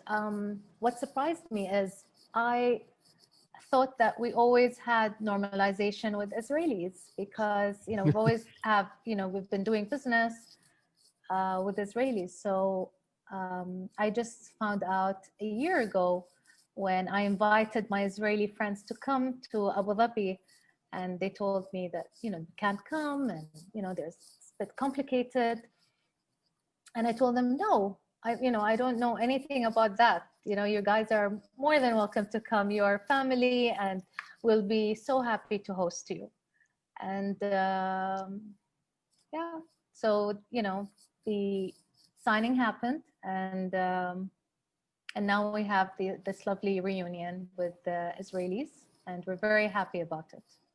Amazing. Thani, I mean, Ahmed? just to answer the most outlandish thing we thought, okay, I mean, it's funny that the lowest IQ in Israel will be like around 200. It's true. It's me. It is. I mean, to be honest, this was like everybody's smart, you're committed, okay, from childhood, everybody's smart. So this is why you're successful. This was the most outlandish, but it's like everybody else. Everybody has educated people and ill-educated, read, smart. I mean, we are all humans at the end of the day. 10 fingers, 10 toes, as we say. We're all the same. So I hope I answered your question. How did you grow Maria, up? but this is not your question, Dan. Yes. So I think I'll leave Ahmed to say what is the most outlandish thing. But also, if you don't mind, Thani, how did you grow up learning about Israel or about Jews before you were to meet Israelis or Jews? What did you see on the news? What did you learn in school? Okay. I think I explained that I was in a public school. And I'm not very proud to say that my education was very anti-Semitic education.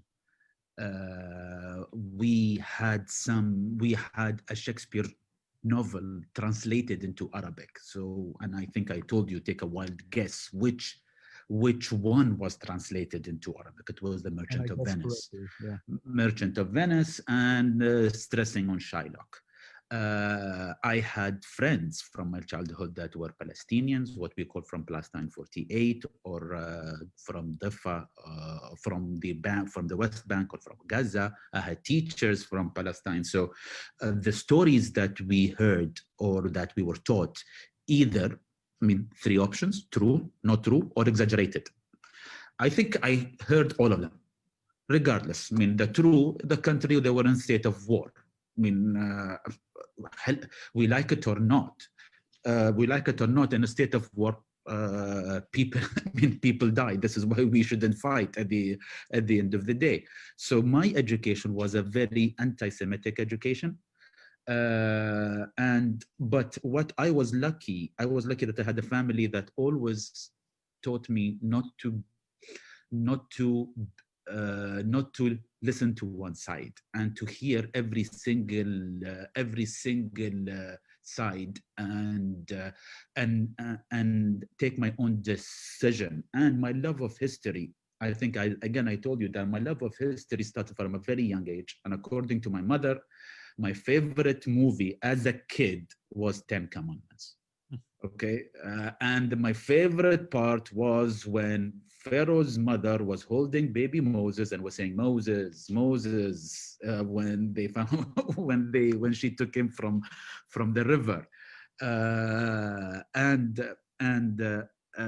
that movie, of course, it was very similar to what we have in the Quran, not exactly. So that was the beginning where I was trying to read more than one version, and reading a lot of history, I tend to reach this conclusion: you don't know what to believe and what not to believe. We believe whatever we are told, but at the end, we need to take our own decision what to believe. And history and facts is like a crystal. If you move a millimeter to the right or a millimeter to the left, the reflection will be different and the crystal will look different.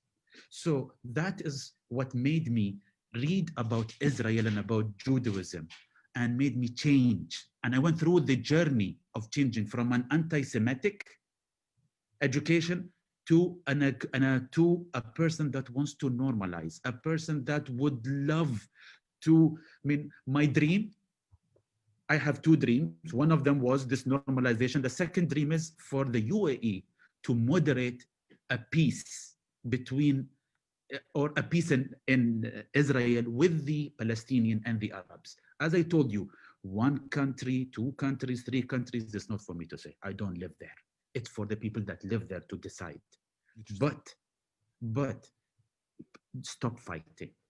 Stop fighting. The Palestinians need to learn to live and accept the status. Not to accept the status quo that the leaders are telling them, but to accept Israel and live in peace. Interesting. Sorry, I take long. And as I said, okay, if you just I want to add something. By the way, Emiratis travel a lot, and ever since childhood, and almost 99% of Emiratis travel. And when we travel, we go to museums, we go to memorial sites, we go to we visit cathedrals, we visit synagogues. So we have a general knowledge, I guess, of all of that, and I think it's very important. Thank you, Ahmed. Yeah, for me, the biggest misconception was the idea that Israelis do not want to share space with Arabs in Jerusalem and the other holy sites and such. But then I saw the stats, how many mosques Israel itself built, the reach outs, the Palestinian rejections of negotiations and such. Of course, again, it's all about how the media portrays things. Even when I was in the US, it's the same unfortunate dialogue is that both parties do not want to agree. But that's not the truth. There's people on both sides who want peace. And the problem is, as in the case in many political situations, the moderate voices, the peaceful voices are overshadowed by the extremists. Again, on both sides, that's the problem. So the most famous videos or articles that will be more, how do you say it, easier to see for us would be the extremist views, because that's what gets attention. Now, about my exposure to Judaism and Jewish people and Jewish culture. When I was learning English, I asked my teachers to give me easier books to read. And the first book they gave me was the Mouse, the one about the comic book. I don't know if it's the appropriate name. It's more graphic novel. Graphic novel. I'm sorry about that. Okay. about the Holocaust. And it was eye-opening. And then, funny, I moved, coincidence, I moved to Richmond, and I was living right next door to the Holocaust Museum. So going to the Holocaust Museum of Richmond, Virginia, also made me more aware of the history, of the facts, of such suffering that the Jewish people went through and why the state of Israel needs to exist. Wow. So these kind of things affected and shaped my opinion about the whole situation. And again, the differences are there. We have a lot of work to do. I don't, you guys do. But what I mean is there's work to do, but the future looks promising, inshallah, as you see a lot of people on board with UAE and Israel normalization from every single country. They just too afraid to say it and overshadowed by extremist opinions. Thank you. Thank you. It's always the first step that's the hardest, which the UAE already took, and everybody is going to come on board, whether it's 3 months from now, whether it's 3 years from now. Everyone is going to come on board, because for me, the amount of support I had from strangers, Israeli strangers, Jewish strangers, was mind-boggling. It was insane.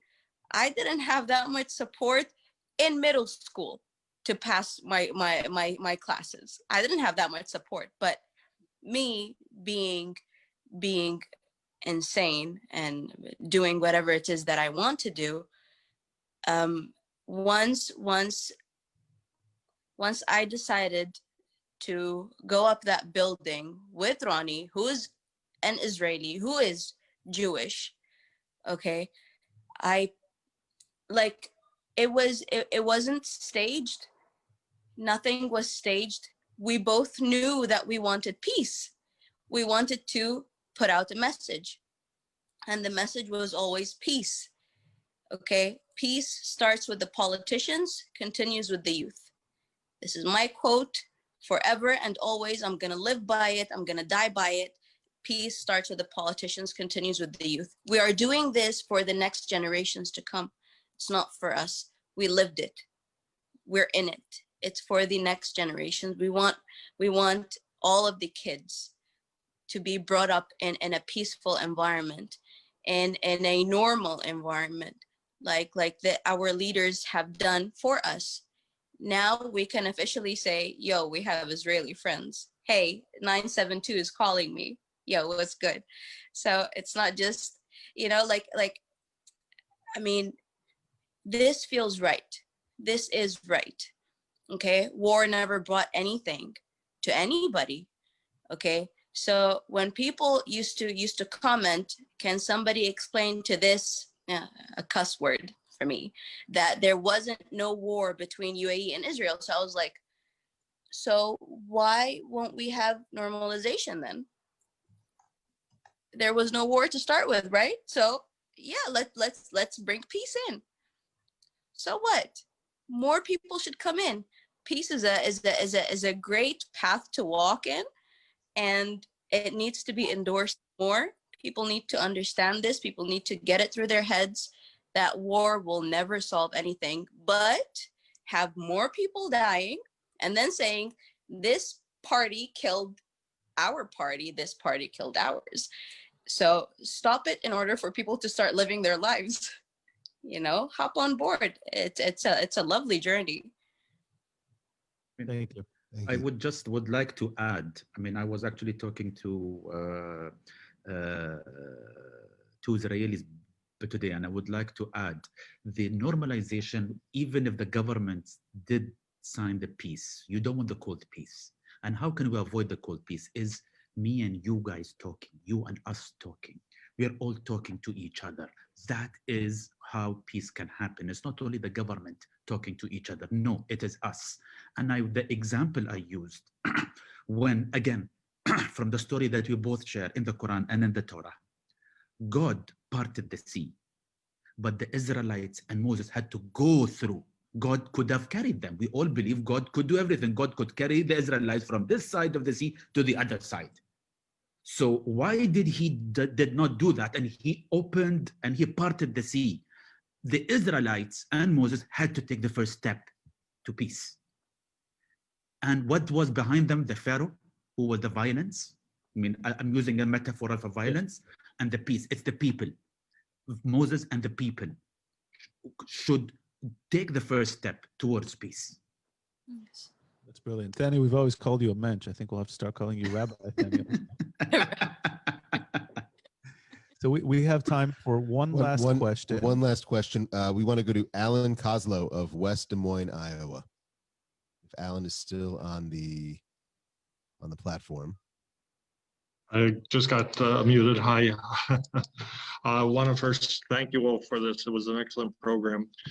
My question is, wasn't relationships before this very good between Israel and the Emirates? So other than the official diplomatic issues, does this change anything on the ground for those Jews who are living in the Emirates, those that want to emigrate to the Emirates, and Emirates that want to visit Israel, or any other way for the average person?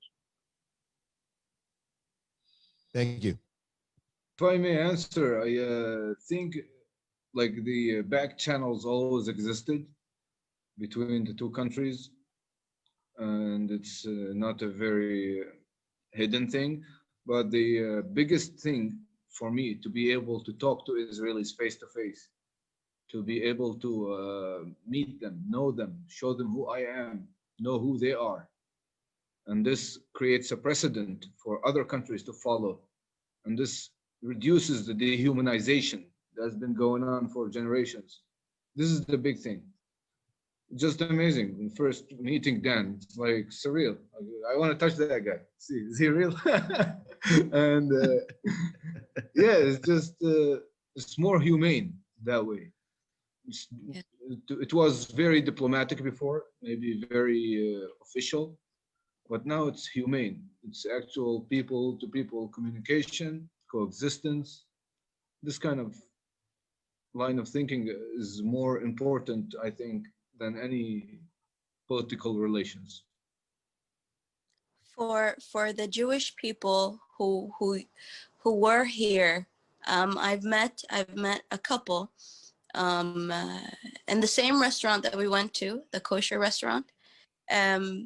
So they're from New York and they're Jewish. And the guy said, I used to live here 2 years ago. I used to live in Dubai 2 years ago, but in order for me to live, I wasn't able to wear my kippah, and I had to wear a baseball hat in order for me to cover. And I saw him again after a second time visiting that restaurant. By the way, it's called Kaf. I saw him again, and he said, hey, remember me? I said, of course. How can I forget you? He said, I am still trying to believe that I can wear my kippah around. And I sat there and I told him, sir, I am sorry for what you had to go through. I am sorry on behalf of the whole world for what you had to go through. And he said, you don't have to apologize for anything. It is what it is. But I was like, no, you guys are humans. We see a lot of humans, but very little humanity, which sucks. It sucks big time. Excuse me. I don't know if I can say this, but it's not right. For me, oh, by the way, my Jewish friends, Jewish family, I'm 6% Jewish on my mom's side. DNA test. So 23andMe is not a sponsor. We should get them on board. We should, though. They should definitely. So the Jewish population in the Emirates can peacefully go out wearing the kippah. They can peacefully go out and say we're Israelis or we're Jewish. I am happy that we've reached to that point. Now, as I said, the UAE is a mini world version. So, hello, welcome. Welcome to your home. I want to add something. So we have the Jewish community of the Emirates, and I've been friends with them long before the Abrahamic Accords. And tell you a funny story. I was invited to Yom Kippur, breaking the fast, and they told me, if you want to attend the service, you're more than welcome, your family. So I attended the service, and the hall was divided into two. Half the hall were like all the men, and then the other half were all the women.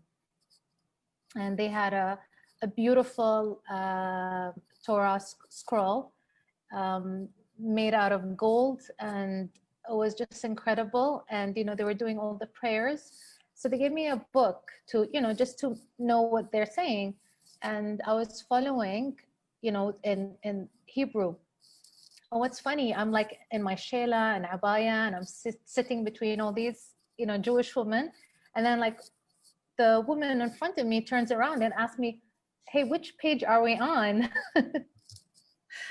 And it's funny, but I don't know, it's very strange. But I loved it. It was very spiritual, and also after when they break the fast, they had a table with bottles of water and dates. And we have a tradition, when we break our fast during Ramadan, we have a date and drink water. So it's incredible. Danny, any last words? I mean, to be honest, I knew I knew few Jews that lived in the United Arab Emirates. One of them actually lived for more than 30 years, but he's very secular. And but anyways, he was not practicing. But the Jews that I know that were practicing, as Nora said, now they feel more comfortable walking around with the kippah, and this actually makes me more proud of my country. Of being acceptable of every religion, every nation, regardless of our differences or our disagreements. So even as friends do disagree, but I'm very proud that UAE took the first step in the Gulf, and I would say hopefully the first step in the Arab world or the Arab countries that will be a true peace, not a cold peace like with Jordan and Egypt.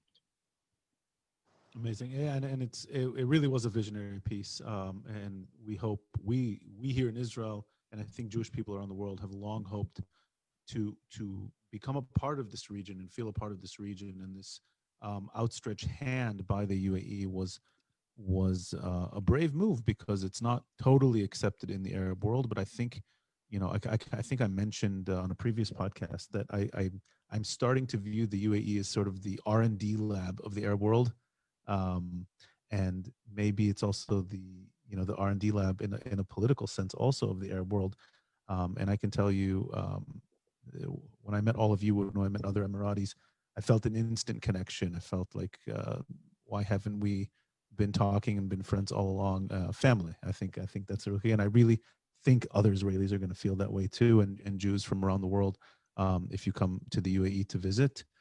So I think we could easily talk for hours longer with our guests, and so many more things that we wanted to get into, but we don't have time. It's already been just a bit over 2 hours, so we have to wrap this up.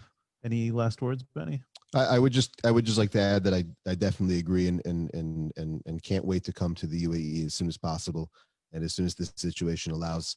And I would encourage all of us to try to take this as an invitation to come and visit. And I hope and pray that, and I say this on every episode, that this COVID nonsense gets over as soon as possible, because we know that you guys will be on the first plane over once we allow, once Israel allows foreign citizens to come to Israel. And this time I get to host you for dinner.